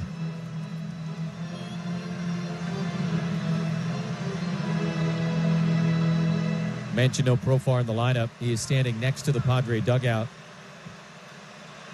and cheering like a fan on every pitch. He's locked in. 3-2. Myers runs from first. The pitch is grounded foul at third base. Another spoiled offering by Austin Nola.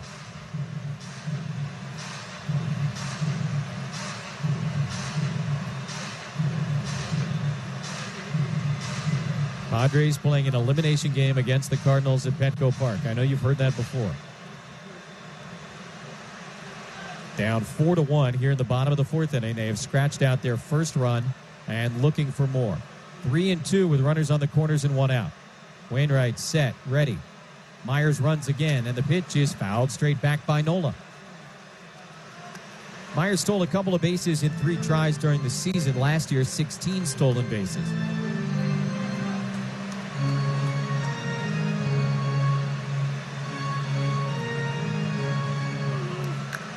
Wainwright has 3 strikeouts in this game, all last inning. One of them was one of those good luck moments. Tatis bent back to get out of the way of a curveball. It hit his bat and went right into Molina's mitt. Another 3-2 about to be delivered. Runners lead at first and third. Now no. Wainwright will back off the rubber. He goes all the way to the back of the mound, picks up his personal rosin bag, holds in his hand for a couple of moments, pats it on each side of his hand, and throws it back.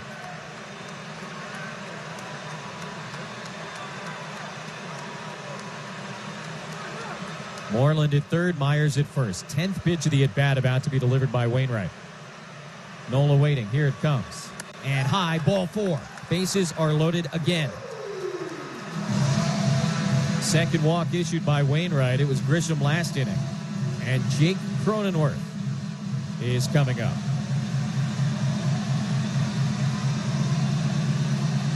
Padres had the bases loaded. Nobody out in this inning. They got to run.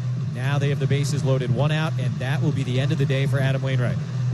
Mentioned all the trust, all the history, but in a game like this, the leash can only be so long, and he'll depart here with just one out in the bottom of the fourth inning.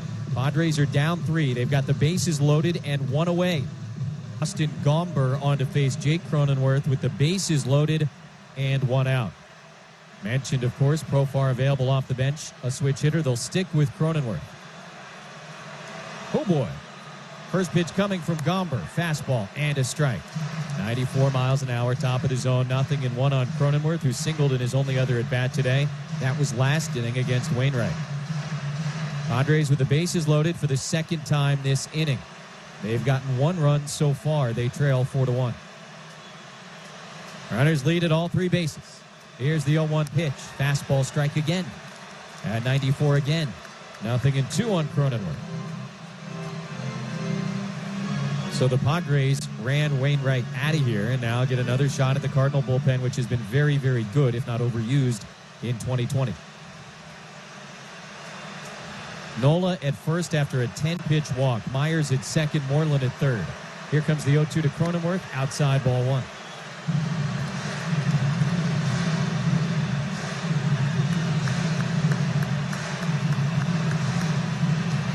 Six hits allowed by Wainwright in 3 1/3. 2 walks, 3 strikeouts. So far, just 1 run, but he's responsible for 3 guys out there. Here comes a 1-2. Cronenworth takes outside again, 2 balls and 2 strikes. Jake did not have a home run this year against left-handed pitching. He did, though, have a grand slam. That was back on August 22nd against the Astros. It was number 6 for the Padres out of the 7 that they would hit in 60 games. Snapped an 0 for 11 with that triple yesterday. He's been scuffling last week of the season. 2-2 is outside. And a full count, 3 balls and 2 strikes. It seemed like every baseball highlight show last night and this morning was dissecting his base running to a molecular level. And now he's up in a huge moment, a hinge moment, here in the bottom of the 4th inning of Game 2. Bases loaded, 1 out. 3 balls and 2 strikes the count. Gomber ready. The pitch to Cronenworth. Reached for and fouled away. Pushed it well down the left field line. That hit off the facing of the upper deck beyond the third base dugout. How about Nola? 10-pitch walk against Adam Wainwright. Myers on second after his RBI fielder's choice. Moreland on third. 3-2 again to Jake Cronenworth, and Gomber will step off the back of the rubber and ask for time. Gomber made his major league debut in 2018. He started 4 games for the Cardinals this year, appeared in 10 more out of the pen, and had a 1.86 ERA. He allowed 1 home run in 29 innings during the regular season. Here's the 3-2 pitch. It's outside, ball 4, and the Padres get a second run here in the inning. Jake Cronenworth, a rookie, not expanding. And after falling behind 0-2, he draws a bases-loaded walk, and it's 4-2 Cardinals here in the 4th.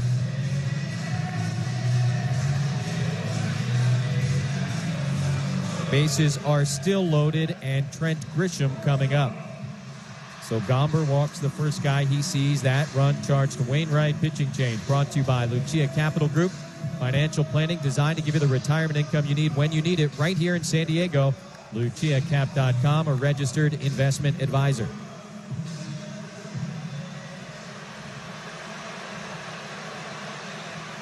Lefty with Gomber and Grisham. Padres down 2, and the first pitch fastball is high, 1-0.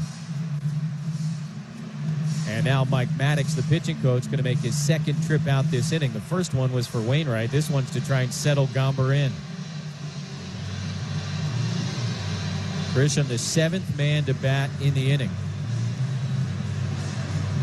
Always loved the story that Mike told when he was here, that when they signed him, the older, of course, Greg, the Hall of Famer, was his younger brother, and they came to their house in Las Vegas to sign Mike, the older one. And as the scout was leaving, Mr. Maddox stopped him at the door and said, "Hey, by the way, you'll be back for the young one." Boy, was he right. One of the great right-handers of all time. and proud to say a member of this Padre organization. Meeting on the mound is over, and Gomber is putting himself in a very precarious situation here. I think everybody in the building, and sadly that's not a ton of people, know who's on deck. Number 23, Fernando Tatis Jr. 4-2 Cardinals in the fourth. Bases loaded, 1 out for Grisham. Here's the pitch from Gomber, and there's a strike. 1-1. Helsley, the right-hander, who we saw yesterday, is warming for the Cardinals, but Gomber will have to stay in to face Fernando if it gets to him. 3-batter minimum. I do like that rule. Right now, certainly. Here's the 1-1. It's high. 2 balls and a strike to Grisham.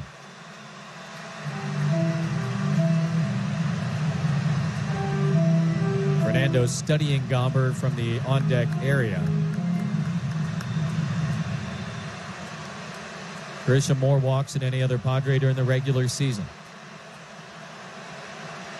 2 balls and a strike. Here's the pitch. It is up and away, ball 3.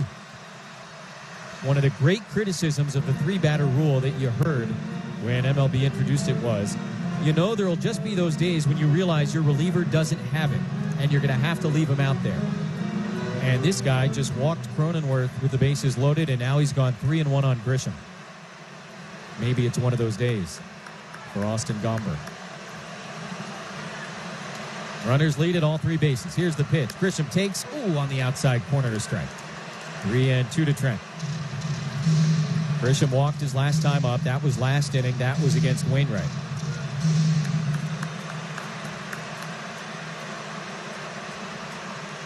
Here comes the 3-2. Swing and a miss. He got the fastball past Grisham. And that is out number 2 here in the fourth. So how's this for drama? Fernando Tatis Jr., bases loaded and 2 outs. You could very easily argue that the Padres' season turned on August 17th in Arlington, Texas. They had lost 5 in a row, and that night they beat the Rangers 14-4. 4 of those runs came on a grand slam hit by this guy that, as you may recall, came on a 3-0 pitch. The Padres, frankly, haven't looked back since, and now up again with the sacks full. First pitch is a strike. Gomber came with a curveball. I believe that's the first one he's thrown, as he faces a right-handed hitter here, and he uses it to get ahead of Tatis 0-1. Myers at third, Nola at second, Cronenworth at first. Padres down 4-2 in the fourth inning. Here comes the 0-1 to Tatis, swinging a foul ball off Molina. No balls and 2 strikes on Fernando Tatis Jr. He has hit in every game so far against the Cardinals all last year here in St. Louis and the game yesterday. That's promising, but a very short sample, small sample. He has never faced Gomber, the tall left-hander. No balls and 2 strikes. Here's the pitch to Tatis, swing and a miss. He pumped a fastball right past him up in the zone, and Fernando strikes out to end the inning. Padres had the bases loaded, nobody out. They had the 8th inning now, 4-2 Cardinals. Here's Ted. All right, first pitch coming up like a bunt, but not offering Colton Wong, but it's a strike called anyway. Wong has done damage. A couple of fine plays at second. Had a 2-run home run after 1 in the regular season. Come on. Pitch outside by Morejon is 1-1. But the boys have been down 4-0 for the second time in 2 games, and they've cut the lead in half. Huge fastball fouled away on the third base side. 1-2. We mentioned kind of the interesting nature of the decision whether or not to bring Morejon back out. Obviously, it became a little bit more complicated because that bottom of the fourth inning took, I don't know how long, 20 minutes, 30 minutes. So he might be a little bit cold, but with Austin Adams warming, I'm guessing they don't let him face Goldschmidt. Lefty from Havana, Cuba deals, and it's outside. Even up 2-2. Top of the order for the Cardinals with Edman on deck and Goldschmidt to follow.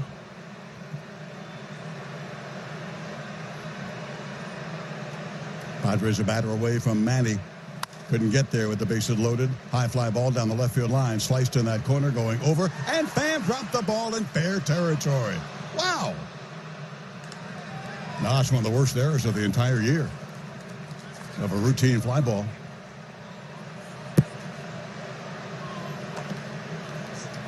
It'll be an E7.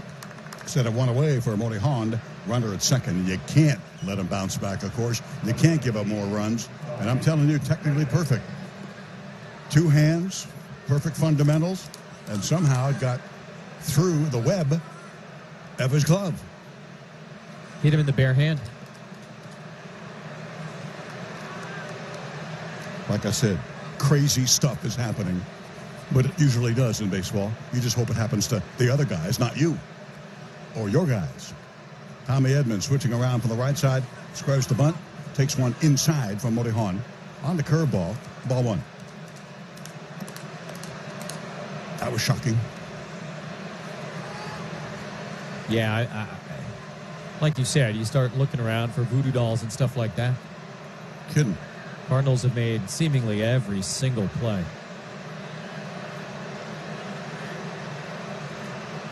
Edman with a single and a strikeout against Zach Davies. Morejon comes high with his fastball at 97, 2-0. Nobody has seen that kind of velo today from either side, of course. But Davies, in his shortest outing of the year and as a pro, including Milwaukee, 2 innings, 5 hits, 4 runs. Very seldom gives up a home run. Gives up a home run to Colton Wong, who just reached on the error. This one is a floater in the left center. Long run, and Tommy Pham will get there for a one-hand grab. You can now stream our broadcasts at 973thefansd.com or using the radio.com app on your smartphone, tablet, or smart speaker. Just ask Alexa to play 97.3 The Fan. And hello and thank you to everybody doing so right now. So Morejon stays on here, but now with the right-hander Goldschmidt, big power. Jace will come out and get the young lefty. Has a wonderful future. Great stuff. Great makeup. He'll be a dandy. Patino will be a dandy. We'll see Mackenzie Gore when we see Mackenzie Gore in coming seasons. Obviously not this one. Pitching change for the Padres in the 5th. This is left-handed. Morejon is out. Austin Adams acquired in the trade deadline deals there. Lots of deals. Like nobody in baseball.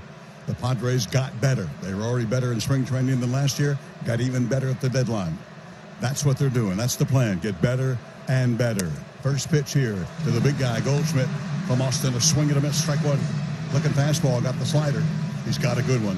And they'll go 98 like everybody else pretty much, it seems. Runner at second for 2 Cardinals. That's Kelton Wong. Fly ball to left, dropped by Tommy Pham for a 2-base error. Goldschmidt 0 for 2 against Davies. Same pitch he tried to check. He did not. They'll appeal. No, he did check. 1-1. Austin Adams has never been in the postseason. Though he was with Washington the last couple of years. Not in the postseason for them, the eventual 2019 world champions. A 1-1, check swing, slider low, and 2-1. Station identification on the Padres Radio Network. KWFN-FM and KWFN HD1 San Diego, a radio.com sports station. I'm Kirby Yates, and you're listening to the home of the Padres, 97.3 The Fan. Uncle Teddy, Jesse Agler in game 2. Must win, no tomorrow without it.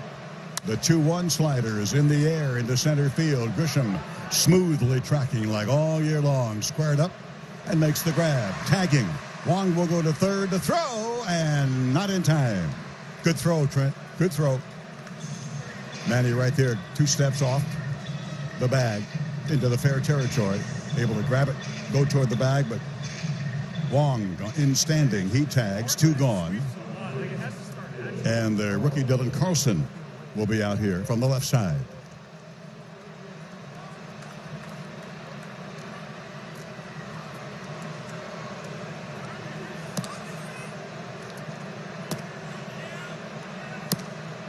Runner at third cannot be allowed to score. How about that for Uncle Teddy grasp for the obvious? First pitch strike. Strike in at a fastball from Austin Adams. On the IL at the time with the bad leg when they got him. Born in Tampa, Florida. Against the Californian Carlson from Elk Grove. Low inside. Want some Sonic? I told you, boy, if you get the app, they send you freebies all the time. I've got one right here for a, check it out, half price for the garlic bacon burger. Garlic butter bacon. That's even better for a burger. They got that, the trick or treats and vanilla chocolate. They got the delivery systems, 4 of them, drive-through, car hop, 8 of them in San Diego. Got to love it. It is America's driving. It is Sonic. That pitch is way inside, and it hits the left-hand hitting Carlson. Not what he wants to do. Now they're at the corners with 2 away. It's Yadier Molina.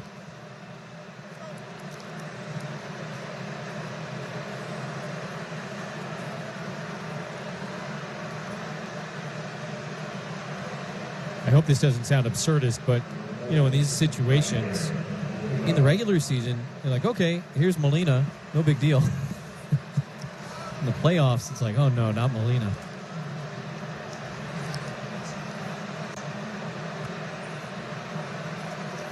Adams deals. Slider inside. Ball 1. 4 runs, 5 hits. The Cardinals, a 2-run home run. Colton Wong in the 2nd inning. Took it from, at the time, 2-0 to 4-zip. Padres get 2 in the 4th. This is the top of the 5th. This is the 1-0 swing and a miss. Adams' slider is really good. The high velo fastball along with it. Great makeup, big-time competitor. Scouts love him. AJ obviously did or wouldn't have gotten him. 1-1 to him with runners at first and third and 2 gone. Got to seal the deal right here. 1-1. Slider, ground ball in play. Tati, backhand, deep on the dirt. Bad throw in the hop, in the 1 hop grab by Haas. Steps on the bag after the pick and has him at first base. Woo, Fernando. Trying to put a little extra mustard on there in the long throw from the very back of the dirt cutout before the grass. And Haas saves the day. If Haas doesn't pick that, it's a run. He picked it. It's no runs. With no hits, the 2-base error did no damage for Tommy Pham. And the Cardinals left a pair to the bottom of the 5th. St. Louis 4, Padres 2.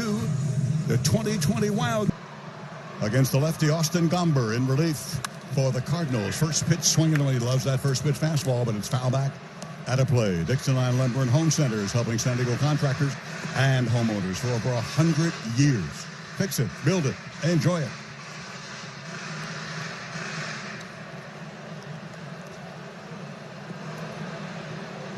Machado, Hosmer, Pham.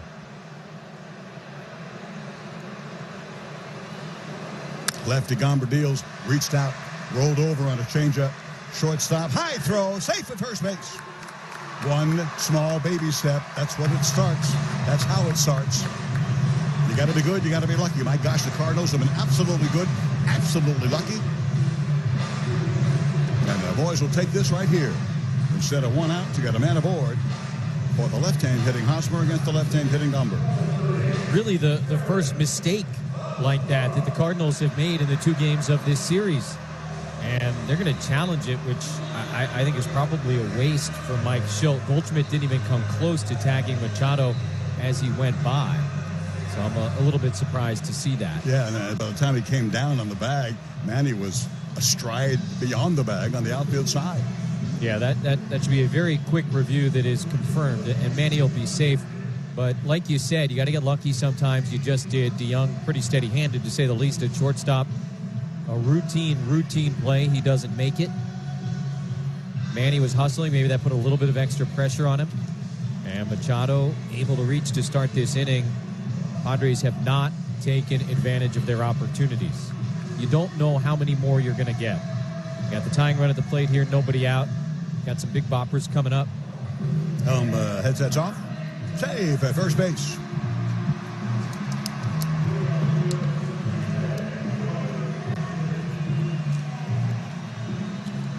Like I said, review is good. They're not having a lot of those 2 minute and 45 seconds. I know they seem like 2 hours, 2 minutes 45s. Very few of those during the course of the season. I think it's getting better. I know the umpires hate it because it makes them look bad. Sometimes on obvious plays like that, no offense. E6, Haas, checks, takes high, ball one. All the shadows are gone.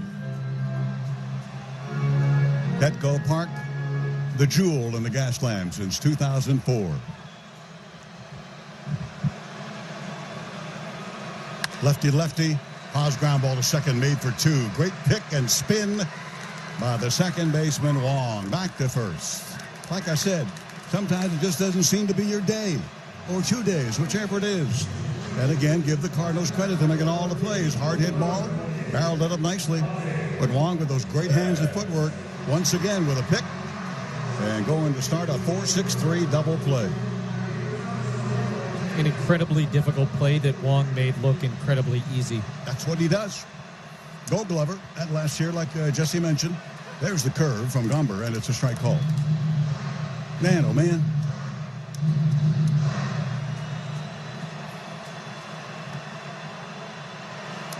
Dealing and in the dirt on his changeup.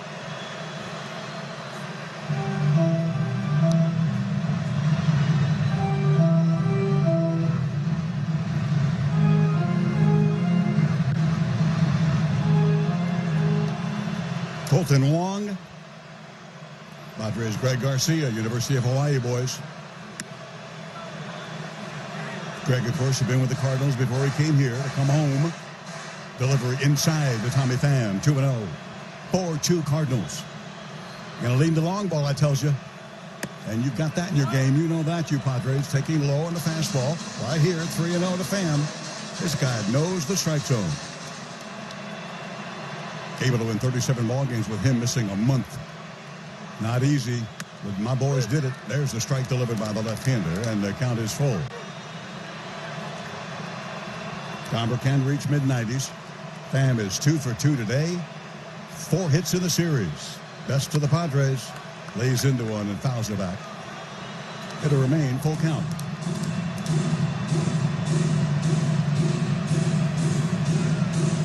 Bottom of the 5th. Down 2. Second day in a row, down 4-0 early on. Here's the pitch. That ball's popped up down the second right field side. Going over, second baseman. Can't get it.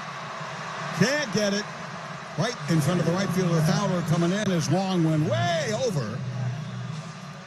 And the boys have got another base runner even after the double play. Texas League single, and Tommy Pham is 3 for 3. Here comes Jurickson Profar to hit for Mitch Morley.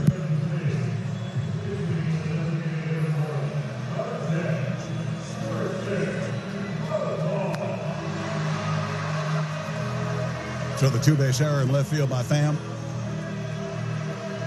Comes right back out there, gets a single.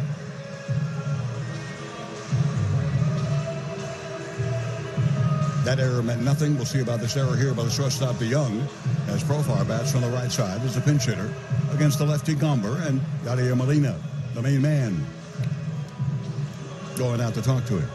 Start earning points today to use toward exclusive rewards. Get 5 Compadres Fan Rewards points by entering the code postseason in Compadres Fan Rewards. If you're not enrolled in the Padres free loyalty program, download the MLB Ballpark app to sign up today. Molina coming on back. They're obviously getting ready to make a pitching change because that was the slowest walk I have ever seen a catcher make to the mound in my entire life watching baseball. I don't know if it'll be here for Profar or next for Myers. Probably next for Myers. But they're making sure that the right-hander is all the time to get ready that he needs. That's Halsey from last night. That was up before, up now. Pitched very well when he came in yesterday. Halsey first man off the bench. Following the lefty Kim to Profar. Line drive center field. A dive. No! Short hop. It's on the deck. It's a base hit. Here come the boys. Even after the double play. Never say die. I like this club a lot. In all my 41 Padre years, this one is certainly in my top 10 for grit, for loving each other, for camaraderie, And they win many different ways. Here comes Will Myers.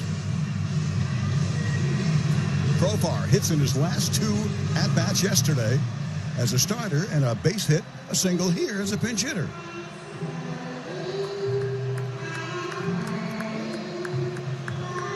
That's it. Halsey next. Mike Schilt, the third against the right-hander. That's Ryan Halsey from Tahlequah, Oklahoma. 4-2 Cardinals tying runs aboard for the boys. Getting 2 on by back-to-back singles after a double play. Made it 2 away. First pitch slider is outside for ball 1. He faced Myers yesterday when he came in the ball game. He came in to get the last out in the 4th. Then in the 5th, he struck Will out looking when he had a 1-2-3 5th inning. 6'2", 230-pound linebacker type out there. So many of those. And the Blazers.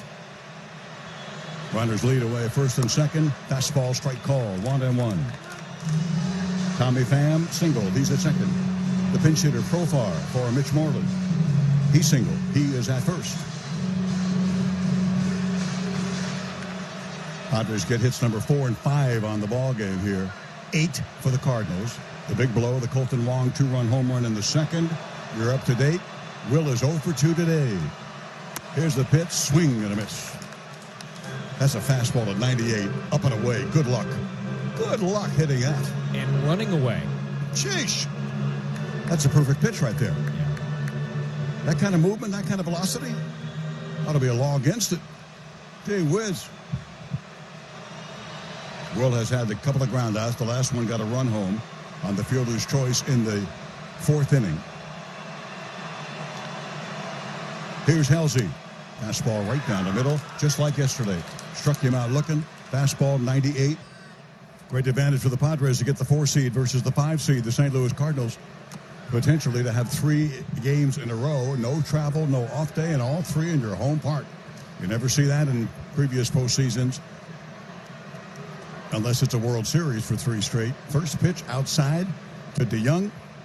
Austin Adams starting a full inning after coming on to relief, delivers outside. And 2-0. Fastball slider on the sequence. 6, 7, 8 batters, St. Louis. DeYoung, Carpenter, Fowler. Here's a 2-0, swing and a miss. See, that's modern pitching. That's veteran pitching. If you think you're getting a fastball on 2-0 in these days, not a chance. Not a chance. 2-1. Slider back to that and foul back. I saw the list, and I don't have them actually in front of me, but I remember the totals that the Cardinals have 17 guys with postseason experience. The Padres 15, so that's pretty good of a wash. Wainwright today, of course, their most experienced, along with Molina, forming the battery with the most games combined between those two.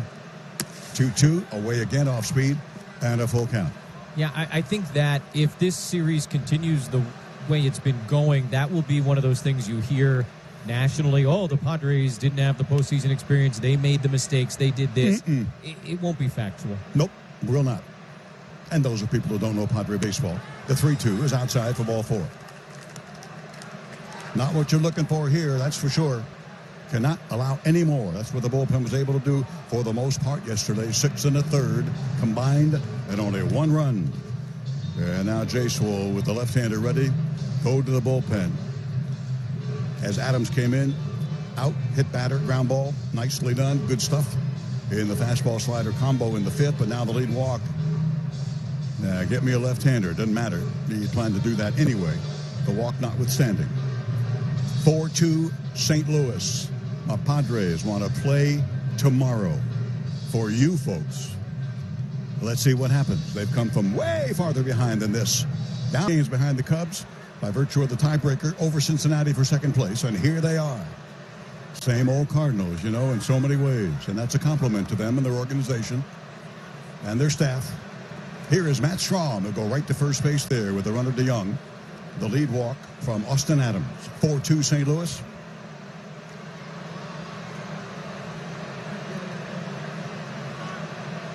Strahm, his postseason debut yesterday. The bad knee and all that stuff. He tells Jace he's good to go.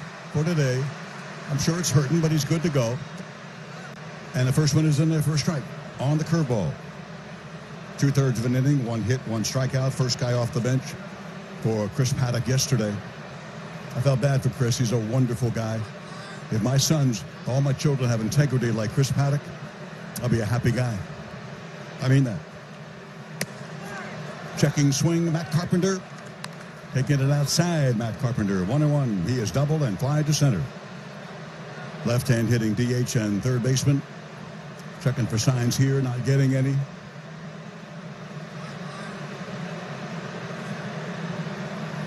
Opportunities, both games.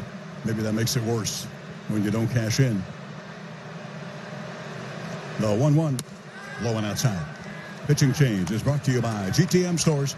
At GTM, you find everything you need for home, office, school, family, and you, up to 70% below other retailers. For weekly specials, coupons, visit GTMstores.com. Cardinals by 4-2. Again, like yesterday after 2 innings, Padres are down 4-0. They got 2 in the 4th. Huge. 2-1. Foul back on the terrace on the third base side.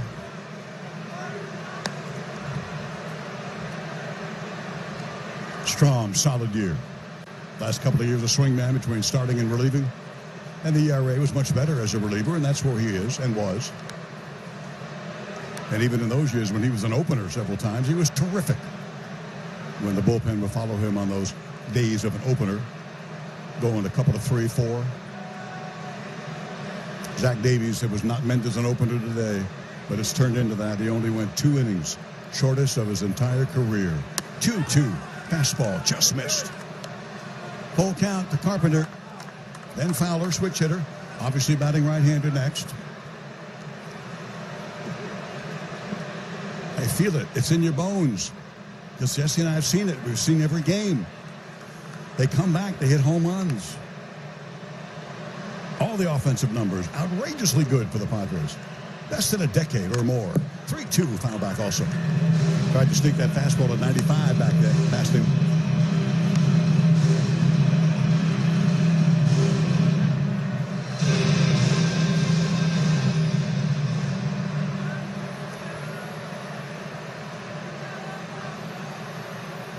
The Dodgers tonight. Padres, Cardinals, we do not know about it tomorrow, or if yet there'll be a tomorrow. The 3-2, what a slider. They call it a tad low. What a big break on that. Nope. Ball 4. First and second against 2 different Padre pitchers on a pair of walks to start the 6th. Whew, working without a net here. Very dangerously. And again, we'll see how it goes on the other side. The Padres have had opportunities like this. They've had bases loaded, nobody out. Bases loaded, 1 out. Last inning, they threatened with a couple of guys aboard. They weren't able to come through with a big hit. Now it's the Cardinals with runners on first and second, nobody out. Will they? So Matt Strom, he got Fowler on a ground out fielder's choice yesterday when he first came on in relief of Paddock. Got to have a double play, got to have some help. Fowler still runs well. Lefty to the switch hitter from the right side. Fastball, strike call. Save money. Keep your power on, even if the grid goes down. HES Solar, for your home or business, the official solar provider of the Padres radio network. 4-2 St. Louis.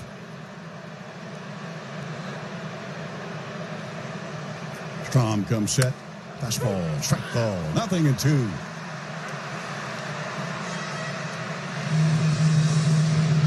Able to see Pedro Gomez, who's working on the telecast for ESPN.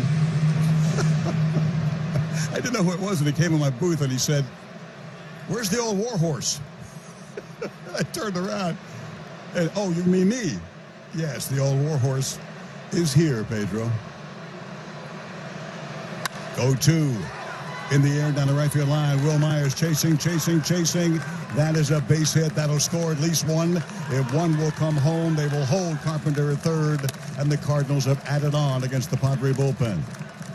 Only got a run at a 6 1/3 of several relievers yesterday. But hit number 6 gets run number 5 here. 5-2 St. Louis in the 6th. It's just the Cardinals a couple of days, that's all. In a playoff, in a 162-game season, a 60 whatever. You're hot. You're cold. Just the way it is. No excuses to give. And I know Padre fans will forever talk about this series. 2 words. Clevenger, Lamet. And they will be correct. Delivery outside off speed to the right-hand hitting Harrison Bader. Bringing home the Young. Carpenter goes to third. Fowler goes to second base on the throw-in. In that right field corner, it was a 2-base hit. Did not go to second on the throw home. It is a double. Infield, halfway on the left, all the way in on the right, and the fastball has popped up on the first base side and out of play.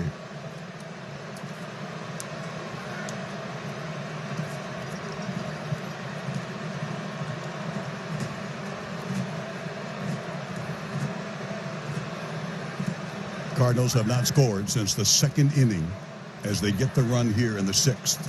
You open up walk, like I said, and you're living very dangerously. No question about that. You all know that. Don't need me to tell you. 1-1, fouls the fastball away, down the right field line again, lower stands. A sea of blue. May we never, as an organization here or a sport, see it like this again. Ever. Only in the offseason when the lights are out and the stands are empty and you're looking forward to the next season, but never during the season. Please. Thank God there was baseball. America needed it. Big time. 1-2. Fouls it back. Matt's got the good slider. He will mix it a curveball every once in a while. Fastball will reach 95, as you know. 1-2 to the number 9 hitter, Bader. Second and third.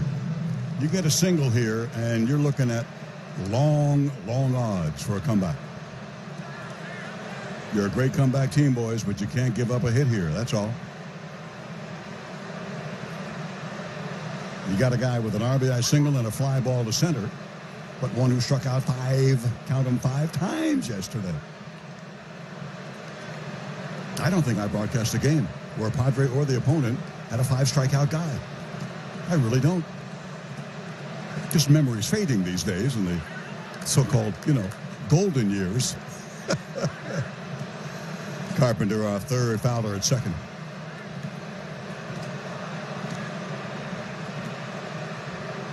Run was charged to Adams, sharply hit but foul on the third base side against another Matt Strom slider, 1-2.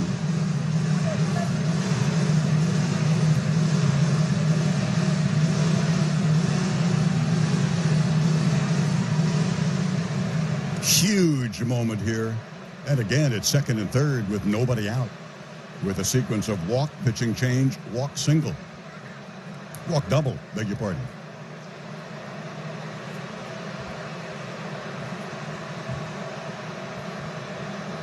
Strom set. Fastball. Deals. Inside.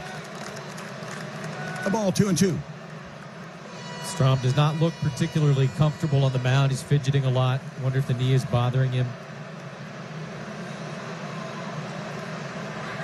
Might just not be able to be hitting his spots the way he wants.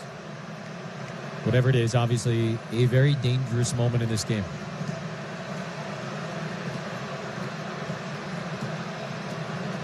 Right-handed batter, the left-handed Padre reliever.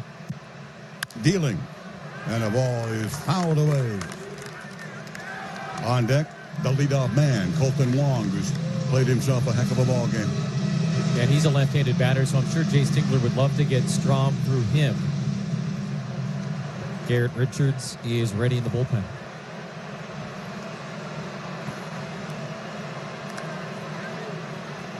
Outfield pretty much straight up.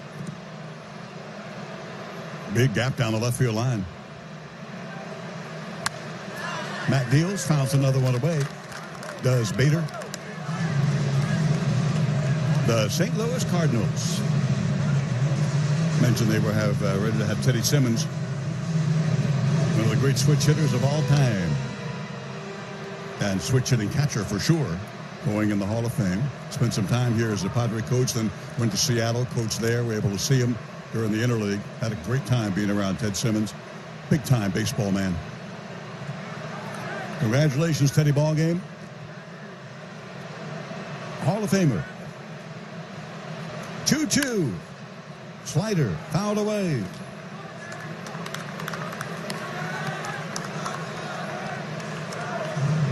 Cardinals, of course, also this past month lost the great Hall of Famer Lou Block.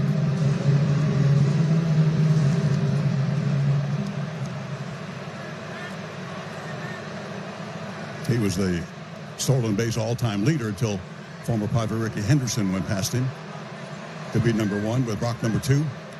5-2 Cardinals, a run home in the 6th. Second and third occupied with nobody out. Now you got somebody out. Slider, swing and a miss, strike 3. Strom gets his first strikeout. He had a walk. And the top man again, Colton Wong. Now the infielder being brought in all the way. Took 9 pitches for Strom to eventually get Bader. He's at 20 pitches. He has faced 3 guys, and like you said, Colton Wong seems to be that guy tonight for the Cardinals. 2-run homer. Couple of fine plays on their defensive display. And the first pitch slider is high, ball 1. No, he did mix in a curveball. That's the second curveball that he mixed in. I thought the velo was too high for his curve, but that's what it is. Right to the edge of the grass. Hosmer, Cronenworth, right side. Tatis, Machado, left side. Cardinals given a couple of walks and bring home one with a single. A double, I beg your pardon. 1-0, swing and a miss. Great location up and in on the fastball.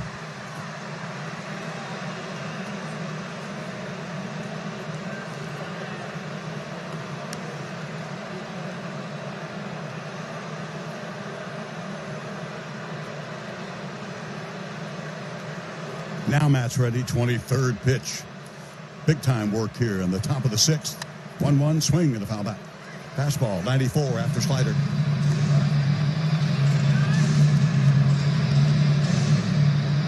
Yesterday's ballgame was 3 ticks away from 4 hours. What? That sounds like those American League playoff games between the Yankees and the Red Sox. When they both would grind big time and Posada would make, 20, 21 visits to the mound. When they didn't have the rule about mound visits back then. They wish they did. Could have called it the Posada rule. Stab and total in time. Stepping back out. That's Wong.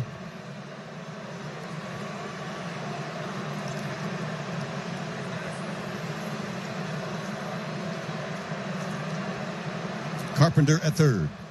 Sent there on the single by Fowler that brought home the run. Fowler on the double at second. Ground ball slowly.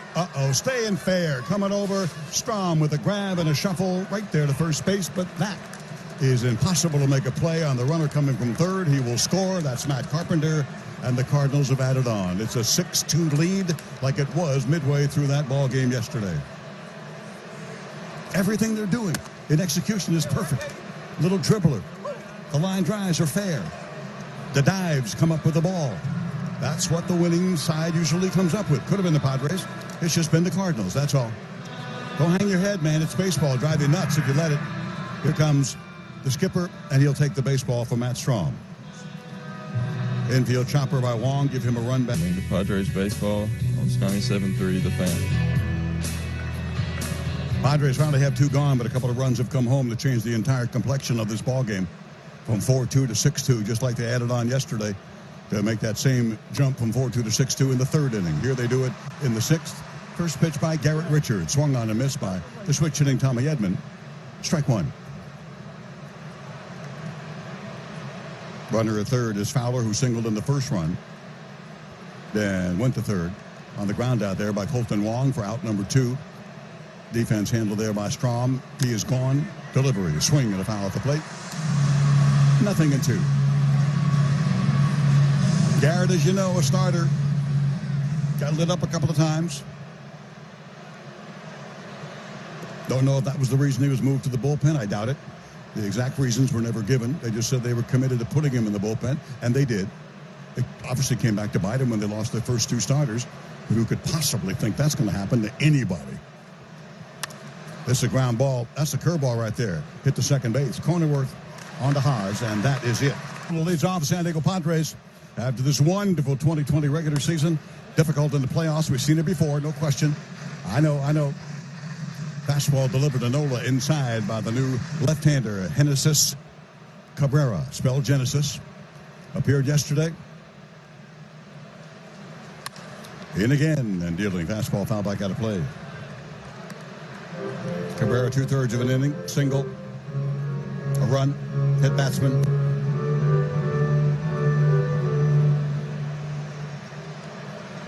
Did not face Nola. He gets both catching assignments behind the plate. Not Jason Castro.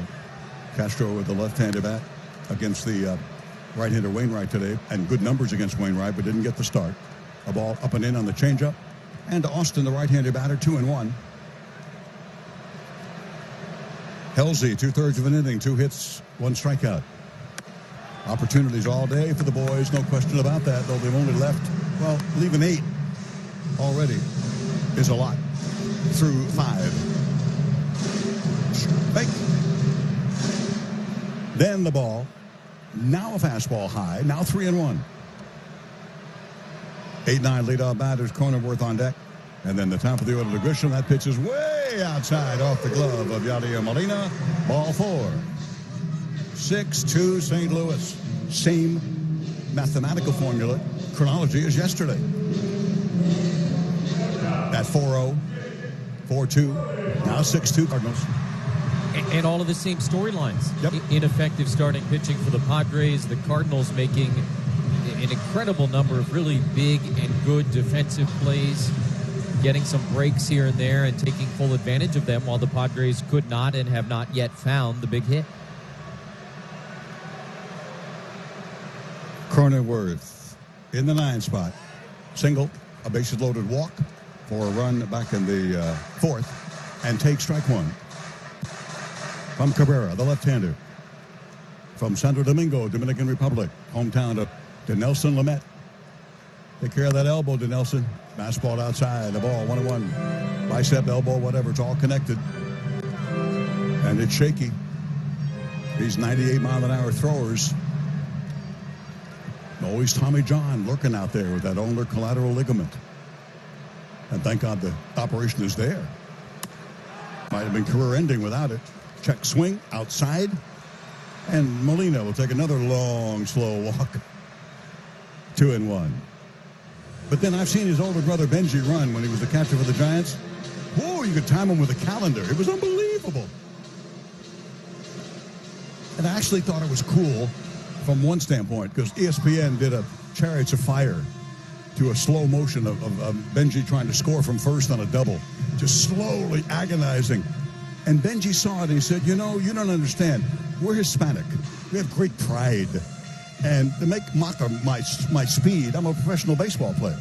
I'm a number 4 hitter for the San Francisco Giants, and you're making fun of me the way I run. I don't make my living with that particular tool. And he really was offended. I thought, what interesting, but understandable reaction. They're checking the lineup card right here with Mike Schilt.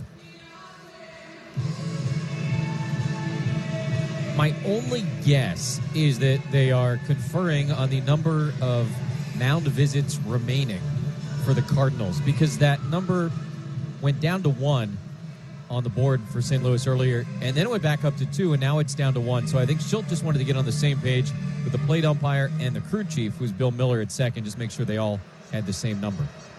There you go. Padres draw their 4th walk with the lead walk here to Austin Nola, ripping a foul back by Cronenworth. 2 balls and 2 strikes. Pitching change brought to you by Lucia Capital Group. Retirement can be downright scary without a financial plan, so get your free Social Security Decision Kit today at freedecisionkit.com. Registered investment advisor not affiliated with SSA.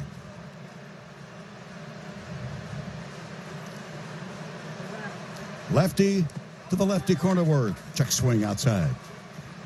You got to like a lot of what you see. MLB Pipeline, by the way, before the series began, before the playoffs began, they listed both leagues together in the top rookies. And they chose Kyle Lewis of the Mariners number 1 and Cronenworth number 2, which is fine because they should be National League Rookie of the Year and Lewis American League Rookie of the Year. Nice play, Jake. Nice year. 3-2. He'll take a walk. Up and in now. 2 aboard and nobody out. Walks 4 and 5 against St. Louis pitching. Gotta hope, gotta keep the faith. Top of the order to Trent Grisham, who can walk it with anybody and work a count with anybody after station identification. Padres in the 2020 Wild Card Series on the Padres Radio Network. KWFN-FM and KWFN HD1 San Diego, a radio.com sports station. This is Matt Strom from the San Diego Padres. Padres play here on 97.3 The Fan. Uncle Teddy and Jesse Agler. And all your compliments on Twitter about comparing this broadcast to ESPN and all your congratulations and laudatory tweets. I thank you, and Jesse thanks you from the bottom of our heart. Been so many of those lately. I've really been touched, and we both thank you from just 100%. Made us feel real good. First pitch to Grisham. Number 9 yesterday. It is a strike. Number 1 here today is in leading off as they started the right-hander Wainwright. Now the lefty, Cabrera, deals and a foul ball off his fastball at 98 mph. Bottom of this inning, beginning the way the top of the inning started for the Cardinals. They had back-to-back walks. They brought both guys home. See if the Padres can do that here in the bottom of the 6th. Grisham with a walk already. Not that you're thinking walk here. You're thinking get some runs home. It's 6-2 Cardinals in the bottom of the 6th. He takes strike on the outside corner. That is strike 3 call. Unable to move the runners. Unproductive out for sure. Strikeout for Cabrera. They're waiting to make the change here with the right-hander Tatis. Coming up next to Mike Schultz is just crossing the first baseline. Beg your pardon, the third baseline. That third base visiting dugout. That makes sense. And by the way, I'm not knocking the ESPN broadcast.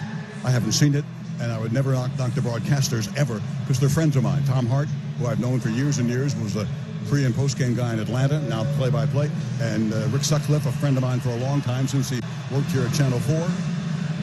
And not knocking that at all, just thanking you for your comparisons and praise of them and praise of us, but more praise.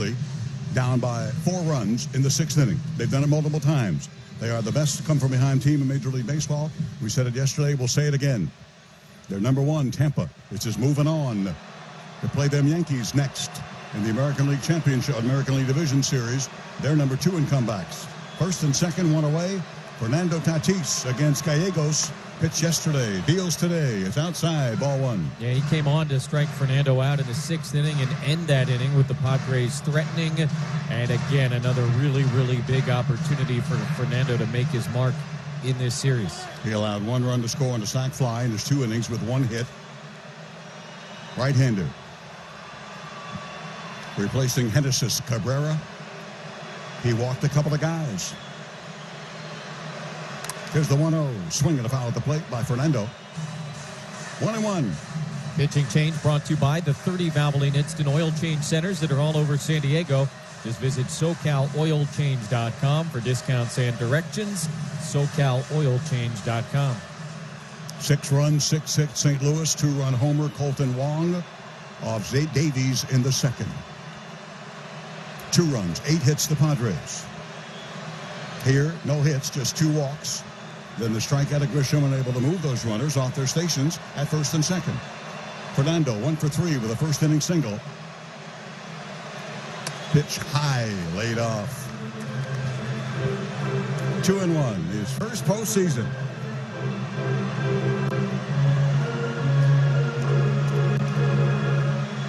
Then I'll bet you, Padre fans, you're going to see him in the postseason for several years.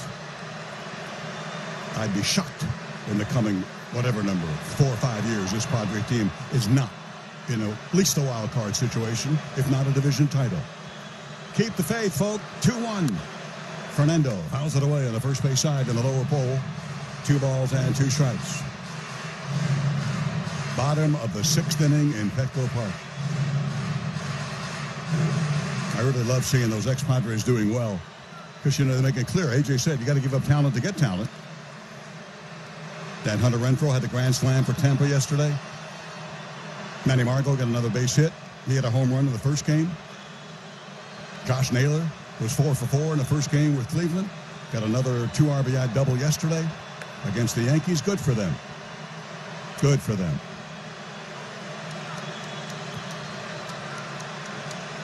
Waiting on El Nino to get back in the box. A glance down at Hoffey. No signs there at third. 2 balls, 2 strikes.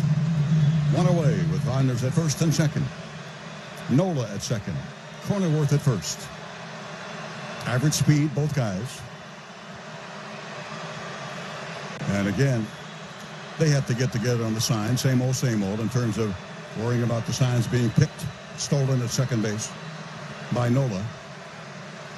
It's only been being done in baseball since probably, the second game in 1869. They probably didn't give any signs back then, truth be known. The game was so different. Now they're on the same page in terms of their changing of the signs. The 2-2. Fernando, a high fly ball to deep left field. Car rushed. Ball going. Long on for El Nino. Won't be his last playoff appearance. Won't be his last playoff home run. Now we got a ball game right here. A 1-run lead for the St. Louis Cardinals. Here come them boys. At some point, the dam had to break. At some point, it had to happen. The Padres have had too many big hits this year. They've had too many big moments. They had spoiled opportunity after opportunity in this series. And then of all guys, of course, the kid. He does it here in the bottom of the 6th. The first 2, not that you care, are charged to Cabrera. 1 to Gallegos. This is a very solid Cardinal bullpen. This is a very solid Padre team. That's why most sports writers, I didn't see one, honestly, that picked the Cardinals. Not even the St. Louis Post-Dispatch. They picked the Padres. 6-5 Cardinals. Here is Manny Machado against Gallegos.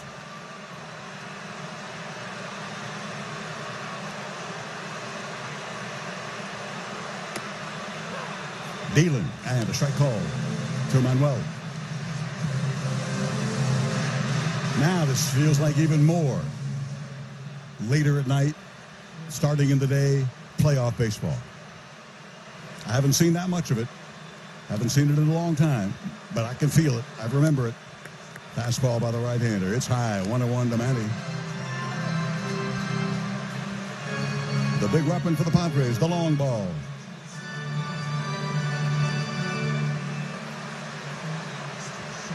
Hit it hard over the 357 sign in left field. Gallegos, Manny checks. He did not go. 2-1 hitters count for the Padre third baseman. What a second year he had. Woo-wee.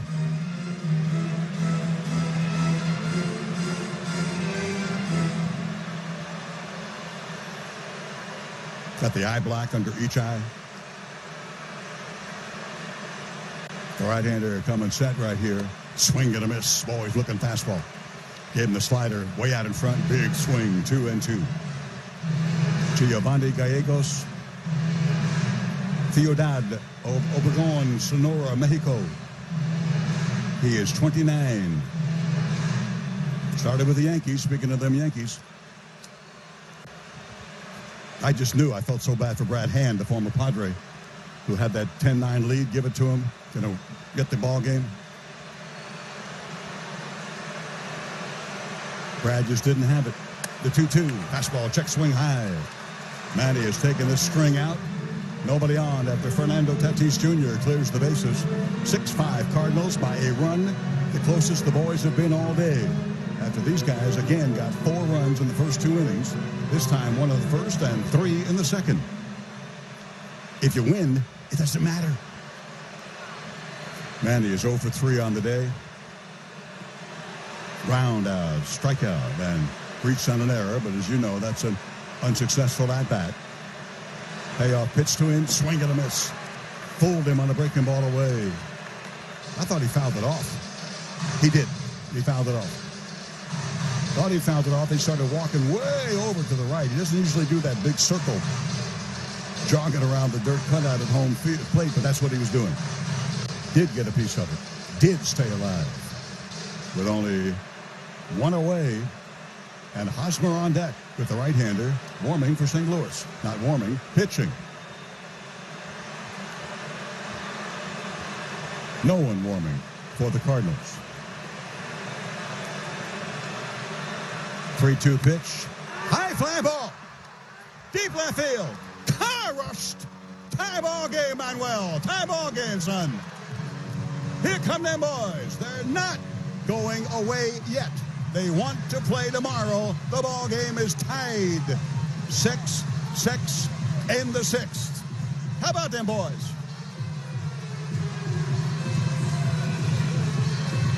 Padres went back-to-back 6 times in the regular season. 3 times it was these two guys, Tatis and Machado. So of course they do it again here.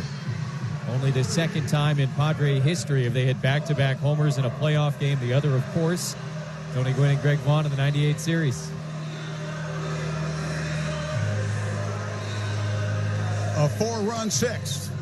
Sounds familiar, right? That's what they do. And their best hitting, as you know, as the best team in baseball, producing runs from the 7th inning on. Hitting late and close, as in late in ball games, in close games. This is a pretty close game. It's tied. Here's Haas. Only one away. Ground ball first base, deep to the Gold Glover, Goldschmidt. He'll take it, wave off his pitcher, and get to the bag. 3 unassisted. They finally get the middle out here in the bottom of the 6th inning. What an inning. Miramar Kitchen and Bath hits it out of the park. How about that? With their kitchen and bath remodels. Call them today, 858-271-8434, or go to MiramarKitchenandBath.com. What a ball game. That's what playoff baseball is supposed to be about. And that's what it is. Just like that Cleveland, New York thing yesterday.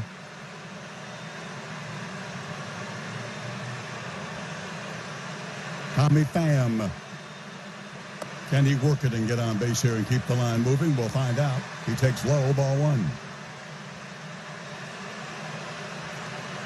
Emilio Pagan, warming, right-hander, as you know, for the Padres. Tommy Pham has had a lovely game, too. Single. 3 for 3. 1-0 pitch to him, swing and a miss. Looking fastball, got the slider. 1-1. Back-to-back again, those two. Oh, you two.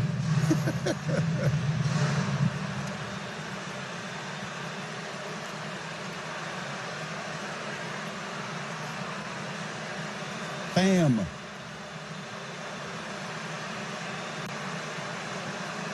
Gallegos right under his chin with the glove. Delivers a high fly ball, hit well, deep again to left. Off the wall, it got past the left fielder, the rookie, and coming in toward the infield. Coming in with a stand-up double. He did keep the line moving. Home run, ground out double, and 2 gone with the San Diego Padres. 4 for 4, Tommy Pham. Nice to have you back.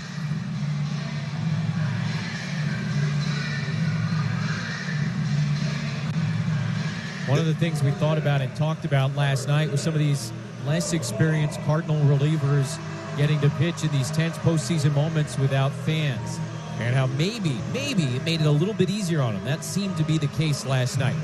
Not so much tonight for Giovanni Gallegos, because the Padres' big guys have gotten to him in a big way. Jurickson Profar hit for Moreland, became the DH in the 5th inning, and did it with a pinch single to right center field. Another solid year for this guy. For Haas, for Tatis, for Machado, for Will Myers. You get all that going no matter what number of games in the season. That's how you get to the postseason. And with pitching. And they're trying to overcome big blows to their pitching, as you know. The breaking ball, no, it's a fastball delivered, and it's high, ball 1.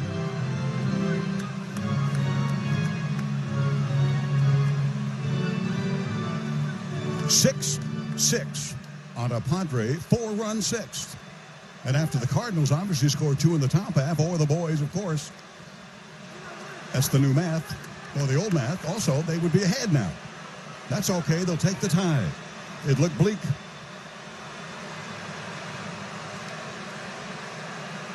Profar, of course, the switch hitter from the left side against this right-hander, Giovanni Gallegos.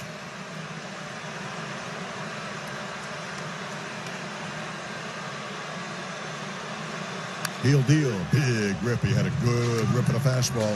Fouled it back. 1-1. Profar has had one at bat against Gallegos.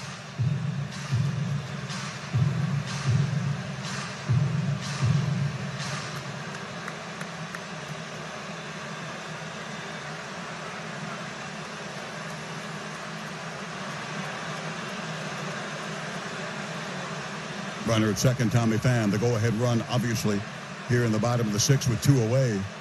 Swing and a miss again. Got him inside. Perfect location. No way to extend the arms on that slider. It had the motion of a cutter, but it was not a cutter. The velocity was too low. 1-2. The fourth reliever used by Mike Schilt, S-H-I-L-D-T, manager, third year, St. Louis Cardinals, against the former Texas Ranger organization guy like Schilt was for the Cardinals.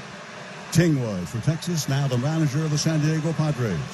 And he's brought him to the promised land so far in this postseason. Pitch to Profar, swing and a miss, strike 3. Left the go-ahead run in scoring position at second base.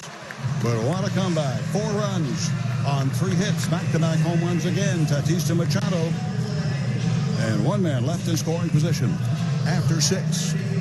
You know, heart of the order starting with Goldschmidt for the Cardinals. 6-6 in the 7th. Here's Jesse Agler. Pagan worked the 6th inning yesterday. It was tough for him, but he did not allow a run. And Goldschmidt swings at the first pitch, sends it to deep center. Grisham at the wall, cannot make the catch. It hits the fence behind him and rolls away. And Goldschmidt will stop at second base. Missed a home run by a few feet. Grisham missed a catch maybe by a few inches. We'll take a look at the replay and see what exactly took place there. That's exactly what he's doing as he walks back, looking at the big board out there in left center and thinking, where was the ball? I don't know. What happened?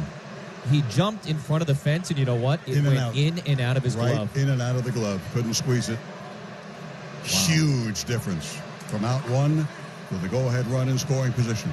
It would have been a great catch, and he did the hard part. He got there, he jumped, and I think he kind of braced to hit the fence, and when he did, maybe forgot to squeeze the glove.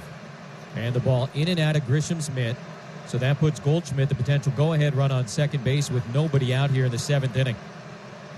Now the switch hitter Dylan Carlson batting left-handed against Pagan. First pitch is a strike.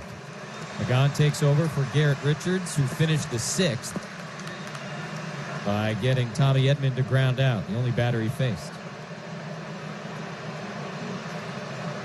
Pitching change brought to you by GTM stores. At GTM, you'll find everything you need for home office, school, family, and you at up to 70% below other retailers. For weekly specials, coupons, and more, visit GTMstores.com. Here's the pitch to Carlson. He swings, lifts it in the air, shallow left field. Tatis racing back. He calls off Pham, and he'll get there to make a two-handed catch. I think for most shortstops, that's a ball you let the left fielder take. Tatis is not most shortstops. And a huge out number 1 for Emilio here in the top of the 7th, which is brought to you by Stellar Solar. Voted San Diego's best in the UT Readers Poll again in 2020. Go solar in October and get the 26% tax credit and $1,500 SunPower rebate. Go solar at stellarsolar.net. Got righty-lefty-righty coming up here in the 7th. I thought getting one guy, that Garrett Richards, would stay back out there after getting just the one. But nope, they make the change. Now Yadier Molina, 1 out of 3 with an RBI single back in the first inning. That gave the Cardinals a 1-0 lead. If that felt like it was 4 hours ago, it basically was. It is now 6-6 here in the 7th. It has been quite a game. Here's the first pitch, and Molina swings, chops it foul over the head of the third base coach, Pop Warner. 0-1 on the veteran catcher, playing in his 100th career postseason game. Goldschmidt, by the way, credited officially with a double. His first hit of the night. Padres with a dramatic and thrilling bottom of the 6th inning. Tatis and Machado go back-to-back to bring in 4 runs and tie the game. Now, though, you got a pitch. Here's the 0-1. Molina takes, and a strike. That was a cutter from Pagan. It kind of ended up right down the middle. Molina wasn't sure what to do with it, and now no balls and 2 strikes on the Cardinal catcher.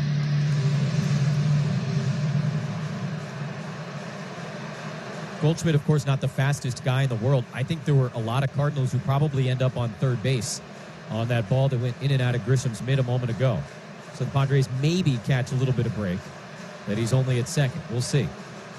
0-2. Here's the pitch from Pagan. Molina hammers it deep down the left field line, but very foul. Might find the upper deck. It does. Padres now out hitting the Cardinals 11-7. This series, before the bottom of the 6th inning, had been almost fully defined by missed opportunities by the Padre offense. Back-to-back walks to start the bottom of the 6th, and boy, did they cash in. A 3-run homer by Fernando Tatis Jr., and then Manny goes back-to-back to tie the game. Again, 0-2 on Molina. Pagan set at the belt. Here's the pitch, and a ground ball up the middle. Long way to go. Tatis to his left. He's on the outfield grass. Throws to first in time to get the excruciatingly slow runner. Out number 2 with Goldschmidt advancing to third base.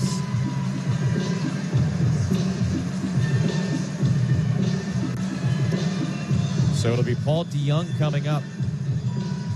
I don't know if there's another guy in baseball who's out by that much on that play. Fernando had to cover an incredible amount of ground. And when all was said and done, it looked like a routine 6-3 putout because it takes Molina a little bit of time to get going. We have mentioned the Molina family, not known for the wheels, but they could catch. So Goldschmidt at third with 2 down. DeJong 0 for 2 with a walk and a run scored. First pitch from Pagan, cutter, strike. Emilio already, you can see, a lot sharper than he was in last night's game. In the 6th inning yesterday, he got the first 2 outs, but then he went walk, single, walk before getting a huge strikeout of Matt Carpenter to get out of it.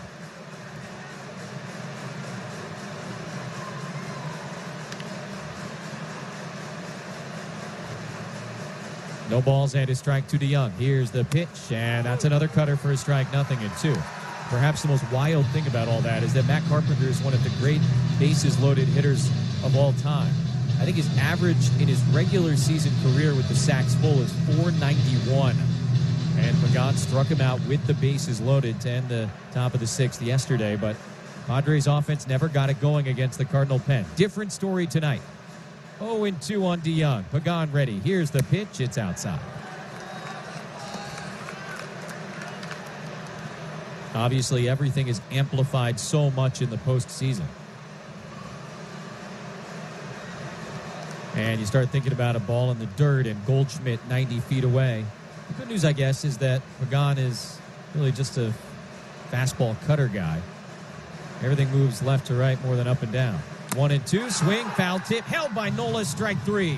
DeJong goes down, and that's it for the Cardinals in the top of the 7th inning. They got the gift up 6, and they are deep into the Cardinal bullpen. The right-hander Daniel Ponce de Leon comes on to face Myers, Nola, and Cronenworth in the bottom of the 7th inning.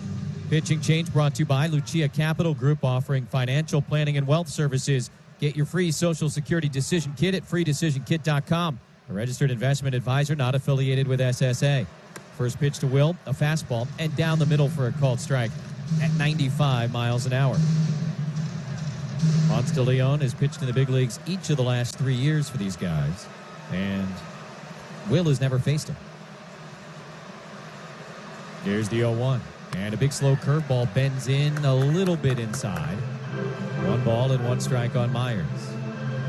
Ponce de Leon, an Orange County guy, he's 28 years old. Made his big league debut 2 seasons ago, started 4 games, also worked out of the bullpen. Here's the 1-1 to Myers, swing and a miss. Couldn't touch the 96-mile-an-hour fastball, and it's 1-2. This season, 8 starts and 1 relief appearance for Ponce de Leon. He went 1-3 with an ERA just under 5. Ahead of Myers, a ball and 2 strikes. Here's the pitch to Will, swing and a foul ball back to the upper deck behind home plate. Everybody studied Ponce in school. or his namesake. What was he searching for? The Fountain of Youth? Is that what that was in Florida? That's it, in St. Augustine. Yeah. Yeah, like we're not searching. Like I'm not searching for it still. Please. 1-2 to Myers. Swinging a high fly ball deep down the left field line. Carlson going up. It is gonna go! A home run for Will Myers. Hit just by the 336 sign on the front of the Western Metal Building. And for the first time tonight, the Padres lead 7-6 here in the 7th.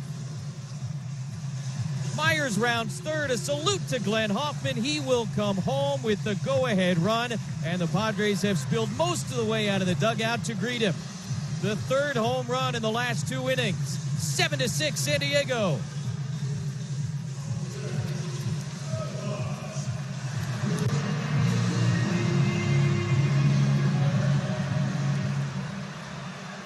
Here's Austin Nola.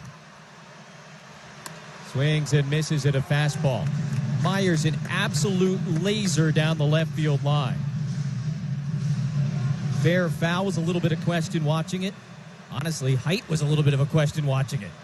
Here's the 0-1 to Nola high. Oh, the Padres we have seen all season long have emerged here late in this game against the Cardinals. The back-to-back homers in the 6th. And now Myers, the go-ahead shot in the 7th. Curveball to Nola, a little low, 2-1. Well stood there. He didn't do a Carlton Fisk. I wish he had. Trying to move it. I did, of course. I'm sorry, I didn't lose my composure on the air. I wasn't a homer on the air, but I was trying to give us some body English. It worked. 2-1 is at the knees and a strike, 2-2. Will Myers, who has seen it all over the last few years here in San Diego, hits his first career postseason home run, and it could not be bigger. Here's the 2-2 to Nola. Foul ball straight back. True, Pomerantz will have the 8th. He is warming. Then they keep the lead, you know that. Or even tie it, God forbid. They'll have the former Cardinal Rosenthal again. 2-2. Nola takes up and away, ball 3. Padres looking for more against Ponce de Leon. The story of the Cardinals season has been fatigue. Maybe it's catching up to them finally here tonight. Nola fouls one back to the upper deck directly behind the plate. Still 3-2. Remember, he drew a 10-pitch walk back in the 4th inning that ended Adam Wainwright's night. Having another tough AB here against Ponce de Leon. Another 3-2 being delivered, and it is outside, ball 4. So the Padres, who drew 2 walks, one by Nola, the other by Cronenworth, that set the stage for the Tatis and Machado homers last inning, go homer walk right out of the chute here in the bottom of the 7th. Great ball game. Talk about it tomorrow morning. I did with Ben and Woods this morning. Tomorrow morning, 5 to 9, a complete breakdown of the official playoff game and all the good stuff. Might be even great stuff. On San Diego's #1 sports station, 97.3 The Fan. Cronenworth has been aboard not only all 3 times tonight, but this entire series. He takes low 1-0. Jake has now reached in 6 of his last 7 plate appearances. Singled in the 3rd inning tonight, drew a bases-loaded walk to bring home a run in the 4th, and as mentioned, walked last inning, 2 batters ahead of Tatis's 3-run homer. 1-0 to the left-hand hitter. Here's the pitch. That's down the middle and a strike.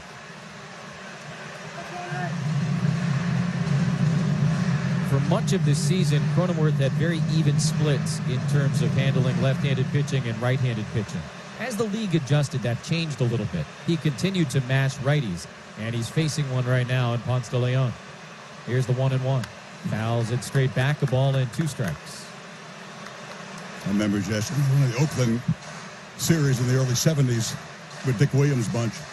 They were facing elimination, and Catfish Hunter went up to Reggie Jackson and said, Buck, his nickname then, Buck, I'd love to play again tomorrow. Hey, Jess, I'd love to broadcast again tomorrow. Right there with you. And I know everybody listening feels the same way. 1-2. Here's the pitch to Cronenworth. Slow curveball, a little high. Molina wanted it, didn't get it. 2 balls and 2 strikes. Cronenworth made his big league debut this year, looking to become just the 3rd Padre ever to win Rookie of the Year honors. The last to do it, Benny Santiago in 1987. 2 balls and 2 strikes. The pitch coming, and Cronenworth spoils a fastball, fouls it back out of play again. I don't want to put any damper on anything, but can you imagine what this place would have been like last inning after the 2 homers? What it would have been like this inning after the Myers homer? If everyone could be here with us. Oh, my goodness. I'm guessing a lot of living rooms got really loud. Runner on first, nobody out. Here's another 2-2, and Cronenworth this time cannot connect. Might have tipped it into Molina's mitt. Either way, it's strike 3. So that's the first out here in the bottom of the 7th inning. Nola still at first base. And top of the order, Trent Grisham.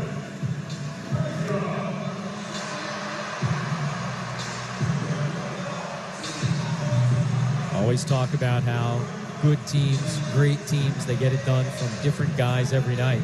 So often this year, the guys for the Padres were Tatis and Machado and Myers. And so far here today, it has been Tatis and Machado and Myers. 3 leading home run hitters doing just that. Runner on first, 1 down. 7-6 Padres in the 7th, and Grisham takes a first pitch fastball for a strike. 0-1.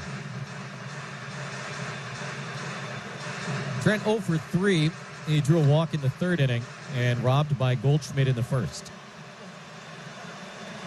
Struck out each of his last 2 at-bats, now getting his first look at Ponce de Leon. Here's the 0-1.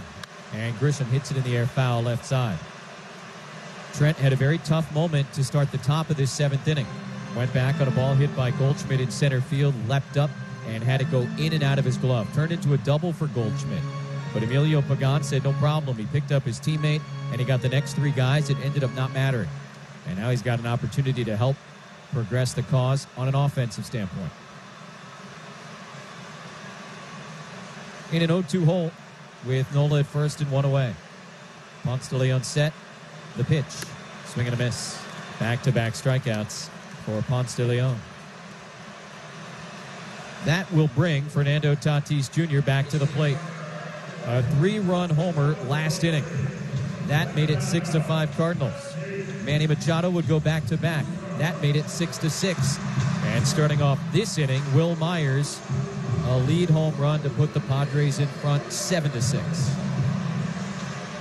I remember the last back-to-back. Game 1, 98 World Series, Yankee Stadium back-to-back. T. Gwynn and Greg Vaughn. First one to Fernando inside, 1-0. During the season this year, the Padres got the 2nd most home runs of any team in baseball in the 7th, 8th, and 9th innings. It's what we've been telling you.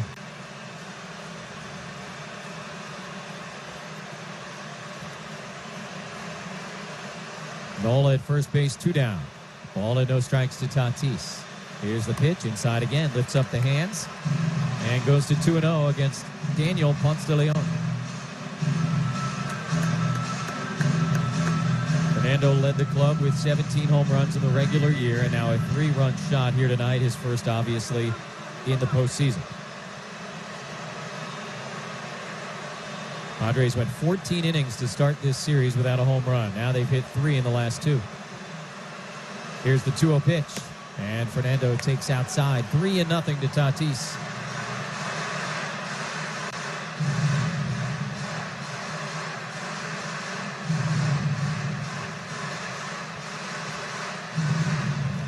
After the home run, he turned to the dugout, screamed, "Here we go, let's go." Manny Machado took him up on that and followed with his own. Now the 3-0. You know he's got the green light, but he takes a fastball at the knees. That's a strike, 3-1.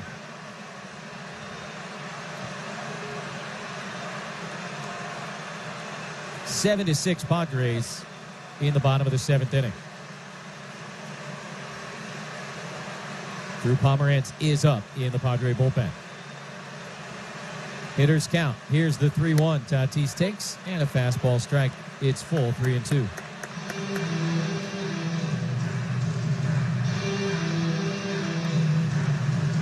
Part of what was so frustrating and weird about yesterday's 7-4 loss was that the Padres didn't look like the 2020 Padres. Tonight, they very much do. Time called just before the pitch. I think Fernando got a little something in his eye. He very sort of abruptly pulled one hand off the bat and started flapping his hand at the umpire, asking for time. 21-year-old phenom. Nola will run with 2 outs and a full count. They do hold him. There he goes, and the pitch is in the air, deep towards right field. Fowler going back onto the warning track, looking up, gonna go! He did it again! Fernando Tatis Jr. with his second home run in as many innings. A 3-run shot in the 6th, and now a 2-run shot here in the 7th. And the Padres go up 9-6. Unbelievable. This kid. Fowler was going back and back like he thought he might have a play on it, but at the end of the day, all he could do was look up and watch. Incredible.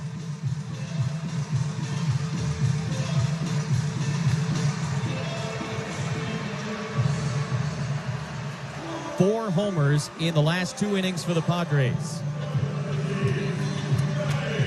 9-6 San Diego. And like you said, it's not like, wow, they blew up at the right time. They've been doing that all year long, just not yesterday, that's all.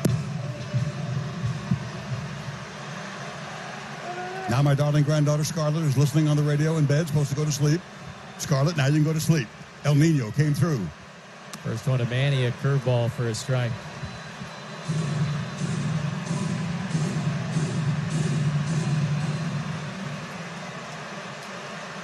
Nice bat flip, El Nino.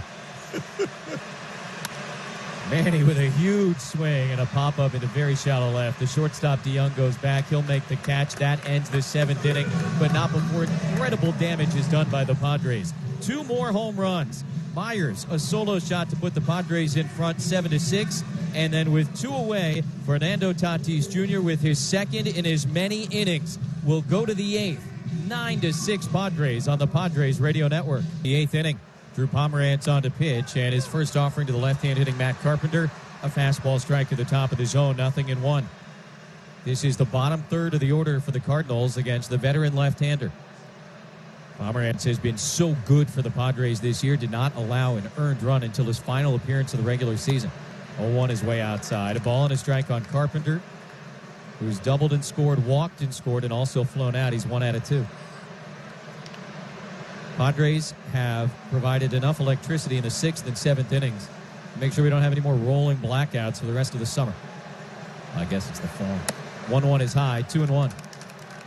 Either way, home runs by Machado and Tatis and Myers, and then Tatis again in a remarkable turn of events. 7 runs in the last 2 innings as the Padres have turned a 6-2 deficit into a 9-6 lead. Here's the pitch to Carpenter, way up and in. Might have hit him, and did. Oh. And the leadoff man will reach for the Cardinals. Carpenter was hit by more pitches than any other Redbird during the regular season. He's one of a handful of guys that they have who is very good at that, and that's a compliment. And obviously the Cardinals need base runners down 3, and they get one to start it off here against Pomerantz. Drew takes over for Emilio Pagan, who was stellar in the 7th. Pitching change brought to you by the 30 Valvoline Instant Oil Change Centers all over San Diego. Visit SoCalOilChange.com for discounts and directions. Switch hitter Fowler batting right-handed. First pitch to him, fastball strike, 0-1. In his last at-bat, which was just 2 innings ago, Dexter Fowler hit an RBI double to the right field corner. That put the Cardinals up 5-2. A few moments later, they led 6-2, and they were feeling very good, I'm sure. Here's the 0-1, it's high. Ball and a strike to Fowler. Everything has changed since then. The Padres' biggest names have come through in the Padres' biggest game of 2020. Not over yet, 6 outs to get. Runner on first, none out here, and the 1-1 to Fowler is grounded to the left side. Tatis dives, knocks it down, gets up, throws to second, it goes wide and into right field. Carpenter's on his way to third, Fowler's on his way to second, and the ball is still in play as Myers finally gets to it up against the side wall. Fernando with an incredible play to dive and stop that one. He had a shot at Carpenter. He really did in terms of timing. But in terms of difficulty, Ted, you could certainly make the argument to just hold on to the ball and let it happen. But he's trying to make a play. He's trying to get it out, and the throw was well wide of Cronenworth. No question. No question. And he's in competitive mode. He's make the dive. The adrenaline's flowing. He's trying to get the guy. Not a fast runner, like you said, and just not able to do it. Made a mistake. Great stop on a base hit. Then an error moved that runner to second base. Big-time threat already for the Cardinals in terms of being retired in 1, 2, 3, only twice today by Padre pitching. So second and third, nobody out for Bader. He's the tying run. First pitch from Pomerantz, a fastball swung on and missed. Bader 1 for 3, but just 1 out of 8 in the series with 6 strikeouts. Don't go anywhere, okay? Padres lead by 3, but the Cardinals with 2 in scoring position and nobody out in the 8th. Here's the pitch, and Bader hits it off the end of the bat. Foul down the right field line. 0-2 on the number 9 hitter with Colton Wong in the on-deck circle.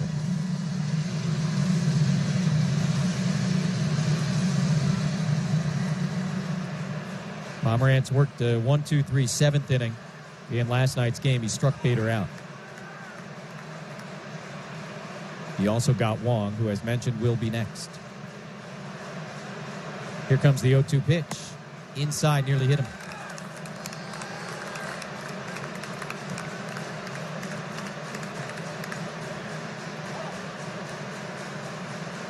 Padres 9, Cardinals 6 in a must-win Game 2 of this 2020 National League wildcard.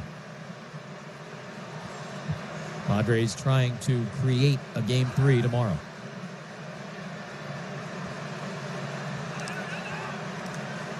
Fowler at second, Carpenter at third, nobody out. Ball and 2 strikes. Pomerantz set at the belt. A look to second. Now the pitch. And a foul ball out of play right side. You might hear the Cardinal dugout encouraging their guy. Harrison Bader, just 26 years old, got some postseason experience for the first time a year ago. Was 2 for 12 in 6 postseason games in 2019. Had the 0 for 5 with 5 strikeouts yesterday, only the 3rd time that's ever happened in a playoff game. Pomerantz trying to finish him off and get a huge first out. 1-2. Here's the pitch to Bader. Liner foul the other way again. He's battling. Pomerantz in his career now 4 postseason appearances. 3 of them have been scoreless. He threw 2 perfect innings out of the bullpen for Milwaukee in that wild card loss to the Nationals last year. That helped propel him to signing the free agent contract back with the Padres this winter. He has been stellar. Waiting on a 1-2. Here it is to Bader. It's in the air, right side, and again, foul and out of play. Popped him up. Still, 2 balls and 2 strikes. Tatis in his second playoff game, 2 home runs. Only guys to do it, Caminetti in 96 against these Cardinals, and Greg Vaughn against the Yankees in Game 1 in 98 in New York City.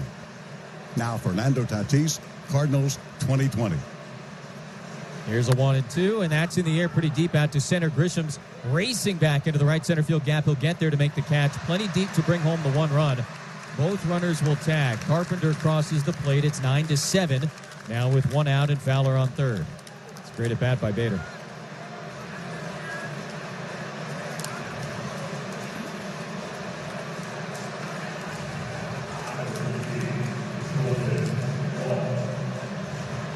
So it'll be Colton Wong in a 2-run game. 1 out and a runner on third here in the top of the 8th. Padres gear is now coming to your neighborhood. Visit the new Padres pop-up store for replica jerseys, an assortment of hats, Slam Diego shirts, and much more. Head to Padres.com/pop-up for store locations and dates. Wong, a left-hand hitter, swings at the first pitch, fouls it back over the netting. No balls and a strike to the Cardinals' second baseman, who had an RBI ground out his last time and hit a 2-run homer back in the second. That home run gave the Cardinals a 4-0 lead.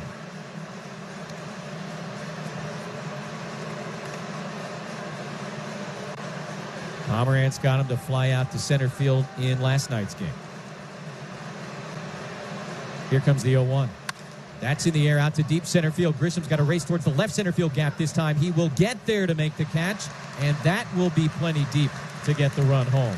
So back-to-back sacrifice flies for the Cardinals, and it is a 9-8 game here in the 8th. So St. Louis taking advantage of their opportunity. That Tatis error certainly looms large here and will, at least for the moment.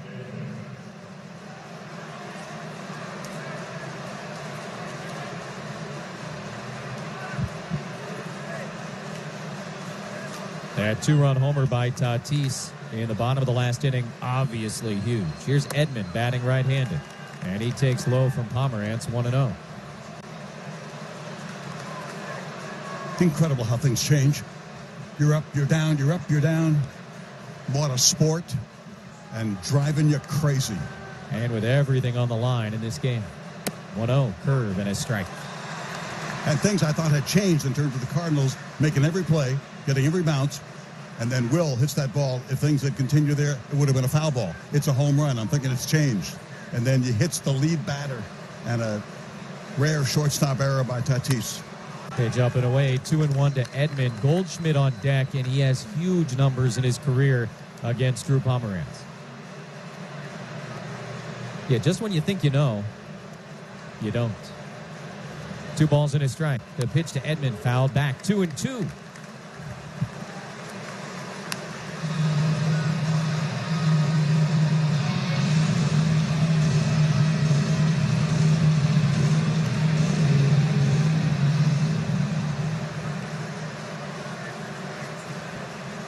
Two outs and the base is empty in the top of the 8th. Cardinals have reclosed the gap, 9-8. San Diego kid at the dish. Edman swings, fouls it straight back. It'll stay 2-2. That was the 21st pitch of the inning for Drew Pomerantz. Like we said, I mean, the barely hit by pitch, the error by Tatis, and then a couple of fly balls to center. And one of his arch nemeses in the on-deck circle, Paul Goldschmidt.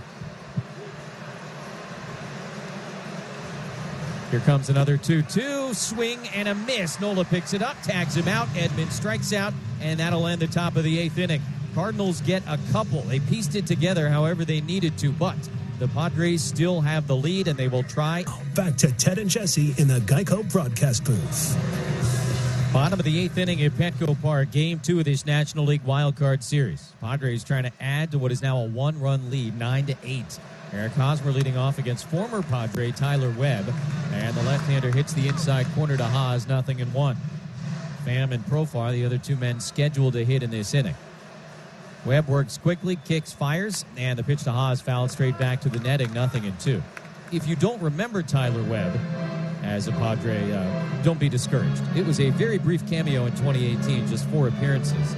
A waiver claim earlier in the season, and then the Cardinals plucked him off waivers from the Padres. Been with St. Louis ever since, and he had a great 2020.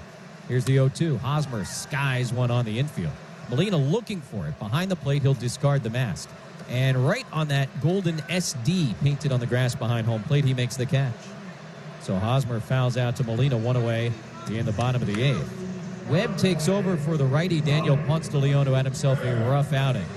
Gave up the second Fernando Tatis Jr. home run and a home run to Will Myers. And the pitching change brought to you by GTM stores. At GTM, you'll find everything you need for home office, school, family, and you at up to 70% below other retailers. For weekly specials, coupons, and more, visit gtmstores.com.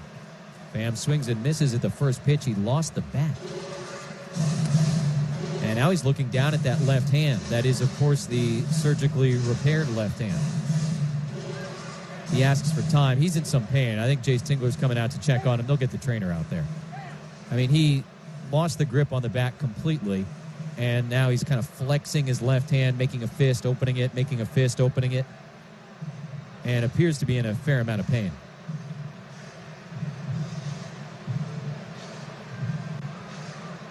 And again, anytime a guy comes back from an injury as quickly as he does, you just hope that everything went as smoothly as possible. 28 games missed, in total for Pham out of the 60 in the regular season after he had that handmade bone removed in his left hand.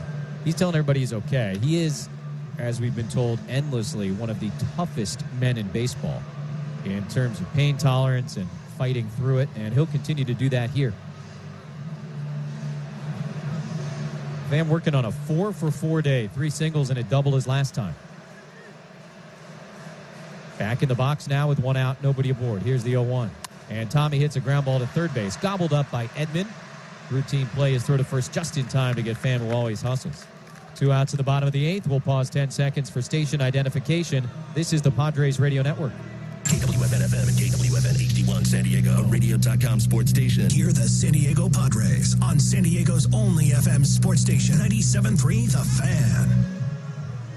Bottom of the 8th inning at Petco. Padres need to win to force Game 3 tomorrow night against the Cardinals. They lead 9-8 in the bottom of the 8th inning. Padres have hit 4 home runs tonight, 2 in the 6th, 2 more in the 7th. Here's Jurickson Profar batting right-handed against Webb, and he lines the first one foul into the netting above the Padre dugout. Profar came on as a pinch hitter for Mitch Moreland in the 5th inning, promptly blooped a single into center field. He's also struck out, and so 1 out of 2 as the pinch hitter for the DH tonight. He's now 6 for 11 in his career in the postseason. Here's the 0-1 pitch, and another foul ball. This time into the terrace, back behind the Padre dugout on the right side. 0-2 on Profar with 2 outs, nobody aboard. Trevor Rosenthal, the former Cardinal, readying in the bullpen. Goldschmidt, Carlson, Molina, 3, 4, and 5 coming up for the Cards.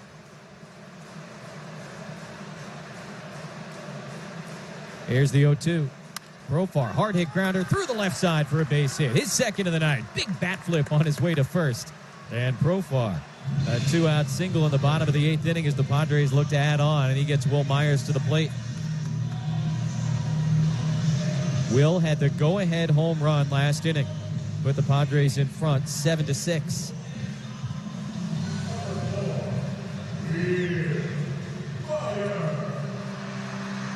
And Myers will not have the opportunity to face the lefty Webb. Mike Schilt eventually made his way out of that third base dugout. He calls for a new pitcher. And the Cards will make a switch here with 2 outs in the 8th. It has been an absolutely bonkers ball game at Petco Park. And the Padres with 1 more out to use. Bottom of the 8th at Petco, Will Myers coming up to face Cody Whitley for the first time. 25-year-old right-hander made his major league debut back in July. Pitching change brought to you by Lucia Capital Group, helping you with your most important Social Security decisions. Get your free Social Security decision kit today at freedecisionkit.com.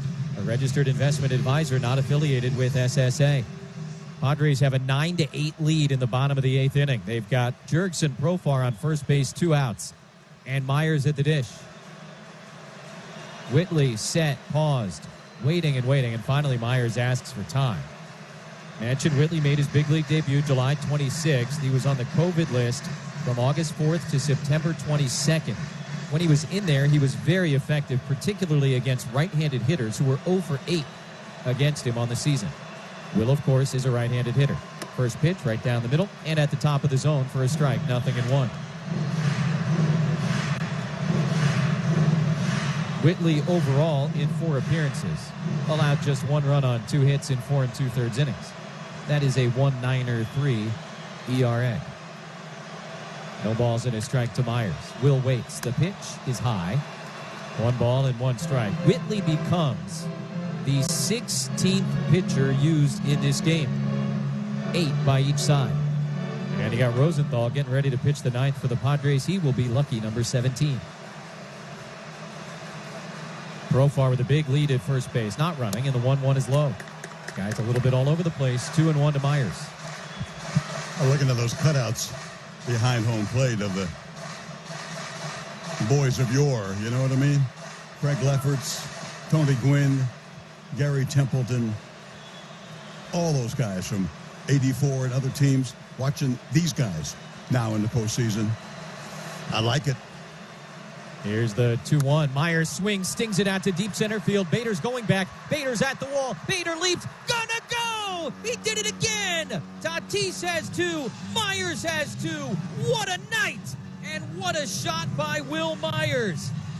A solo homer leading off last inning, and now a two-run shot here in the 8th, and it is 11-8 San Diego.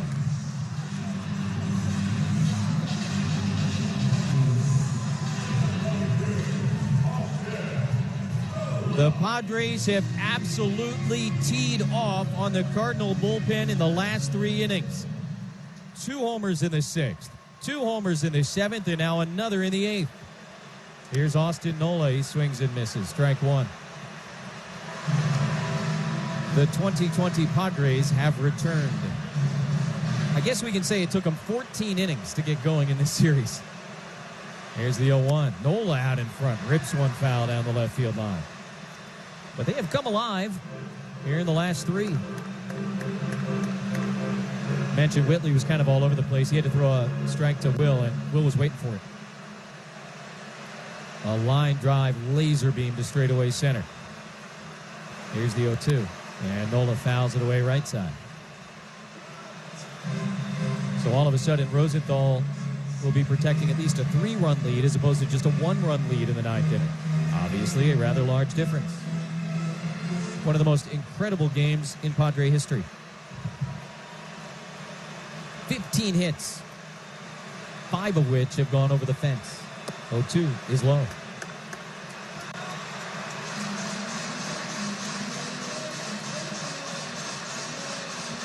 Padres trailed 6-2 going to the bottom of the 6th inning. They lead 11-8. Ball and 2 strikes to Nola. The pitch. Hard hit grounder to third. Edman slides down near the line, has it, long throw to first in time.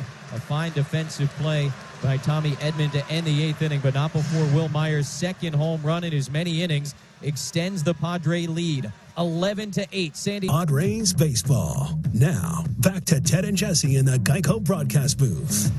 Padres an 11-8 lead as we start the 9th inning, and big reason why 2 homers apiece from Will Myers and Fernando Tatis Jr. This is only the second time in postseason history a team has had 2 guys with more than 1 home run in the same game. The other time was in the 1932 World Series when Babe Ruth and Lou Gehrig did it. Trevor Rosenthal on to try and get the final 3 outs. Pitching change brought to you by the 30 Valvoline Instant Oil Change Centers in San Diego. Visit SoCalOilChange.com for directions and discounts. Goldschmidt to lead off. Here's Ted. Thank you, sir. This is pitch number 1. It is a fastball. It's strike 1 called. Rosenthal, Sunday to wrap it up. Non-save and save in San Francisco. Not anywhere near as sharp yesterday with a couple of walks after 1 was out. Pitch is a high fly ball to deep left. I thought he got all of that, and he did. It's gone. This is unbelievable. 2 heavyweights pounding each other in the corner, and it's 11-9 San Diego.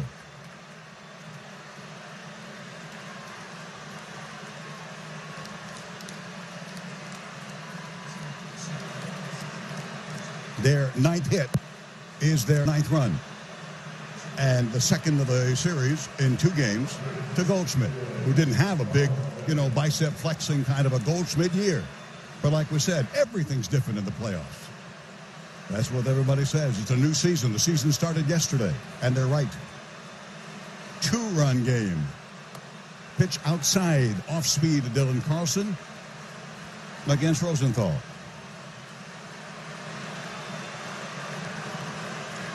Did not see him in the 9th inning yesterday. Cardinals' number 1 prospect, number 10 in all of baseball. This is off the glove and all the way to the backstop. Padres had a 9-6 lead. Now 11-9. And I don't even think that first game, Padre fans, in Houston against Randy Johnson against Kevin Brown, as great as that was, 9th inning home run by the King. This game, I think, is beyond that. I really do. Delivery by Rosenthal. Low again, 3-0 after giving up a home run. Nothing is easy. And I understand nobody said it was going to be. Left-handed batter taken. Can't even throw a strike with a fastball right there. Ball 4. That brings the tying run to the plate with nobody out in the top of the 9th. Carlson draws a walk. Second time he's done that today. Zach Davies did it in the first. So Trevor, who had a great regular season, and Larry Rothschild is out there to talk. A couple of veterans out there. Not much you can tell him unless Larry saw something from the dugout. Possible, unlikely, but possible. That meeting, just like Darren Balsley all those years, quick meetings. They know exactly what they want to say. Get right to it. 10, 15 seconds, back to the dugout. A 2-run Padre lead with no tomorrow if you do not win.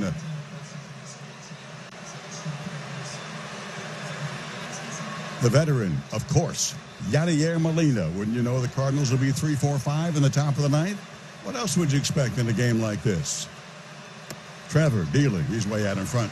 Looking for that first pitch fastball. No. Got the slider. Strike one. The former Cardinal. An all-star, one of the best in baseball. In his peak with the Cardinals. Back-to-back years of 45 and 48 saves and 14 and 15. Goes low again this time with the slider again. 1-1.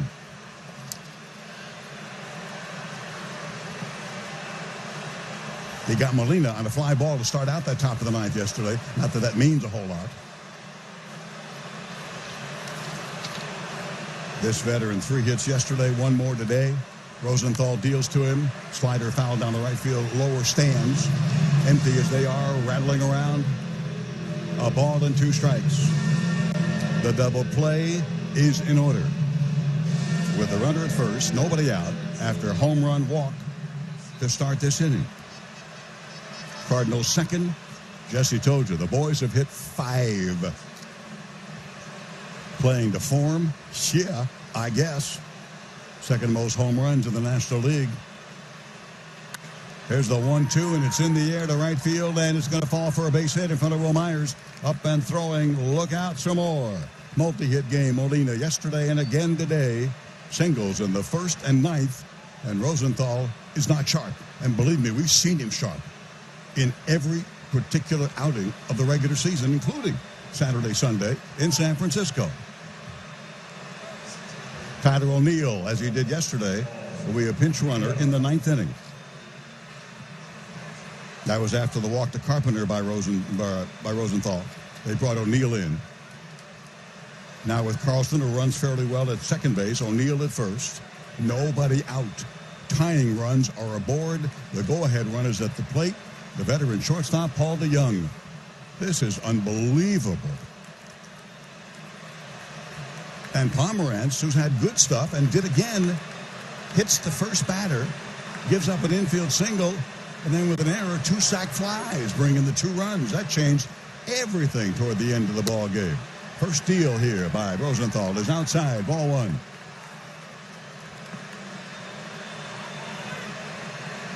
Cardinals get their double digits, 10th hit.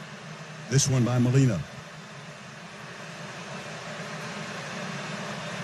Need a DP big time.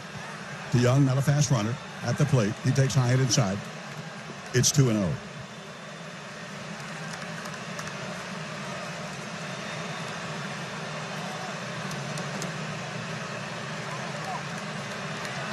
Molina goes to the dugout after the pinch run for him. Craig Stammen gets up. Tim Hill gets up. If Jace needs a right-hander or left-hander, and he won't hesitate. He respects Rosenthal, a great closer and all that, but he's looking to win a game and play tomorrow. This is a ground ball, sharply but foul on the third base side. It goes to 2-1.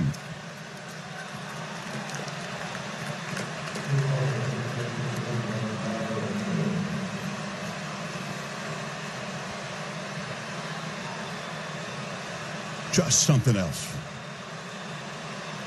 Got the game won in the World Series in October of '98 was big.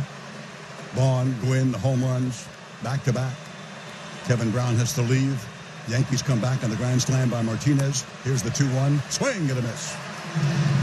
Again, looking fastball. Got the slider. 2 balls and 2 strikes. See if Trevor gets the good stuff. See if it comes to him.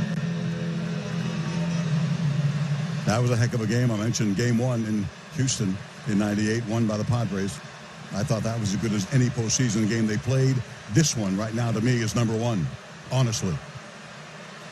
Runners away from first and second, nobody out.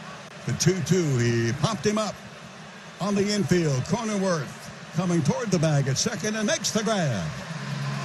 One away, one bell in the top of the ninth, and the runners freeze at first and second. Infield fly roll was called. Now it is the left-hander, Matt Carpenter, against his former teammate, Trevor Rosenthal.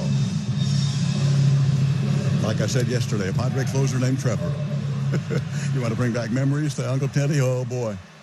I got to see almost all his games here as a Padre. The controversial trade to get that Hoffman guy. Who's this guy?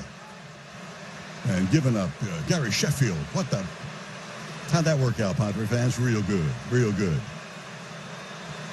Many great ones before him, great ones after him, and now Rosenthal, the latest of the greatest. Carpenter on the day with a double, a walk, and been hit by a pitch on all day long.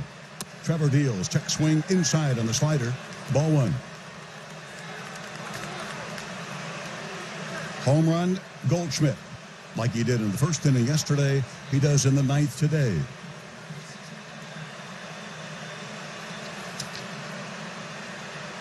Ridiculous.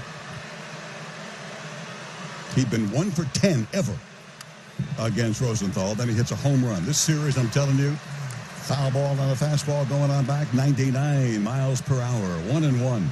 The craziest stuff. Nothing going to form except the Padre 5 home run day. That, we've seen that act. We've seen that show. I buy tickets to that show, and hopefully you will for next year. Matt Carpenter, the left-hander, then the switch hitter Dexter Fowler, who obviously will bat left-handed. Runners at first and second, one away. 11-9 Padres. Check swing, and Carpenter lets it go outside. Change up, 2-1. I also look at Game 6 in Atlanta in '98. With Hitchcock on the mound, and the Padres blow it open late on a base hit by Sterling Hitchcock to left field. That was it. It was off to the Yankee Stadium and the World Series. But this thing is a classic. Doesn't mean anything if you don't win. 2-1. Check swing high and another changeup. 3-1. Home run, then the walk to Carlson. The single by Molina sends Carlson to second. Tyler O'Neill, the pinch runner, for Molina at second. You're up to date with one away here in the top of the ninth. Get yourself a double play. Carpenter can't run well. You're going to play tomorrow. 11-9. Dealing. Strike call. Slider. 3-2.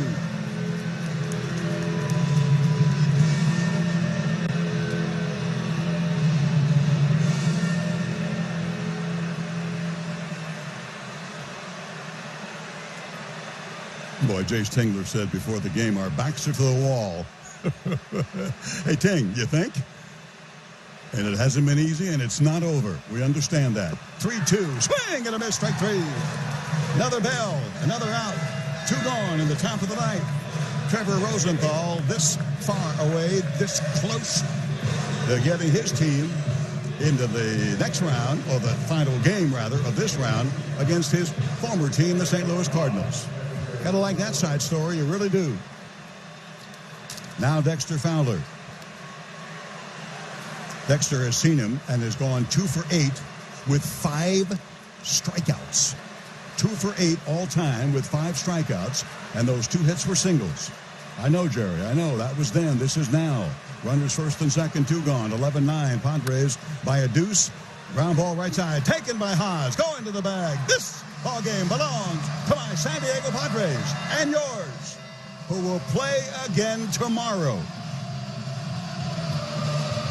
Not going away, not being eliminated. With their aforementioned backs to the wall, these guys, they said it all year long. And like Ali said, if you can do it, it ain't bragging. This club can do it. They can grind. They can get on base. They can play defense. They will take a bag. They will hit home runs, do whatever it takes by whatever means necessary. And they were facing elimination today when they suddenly got on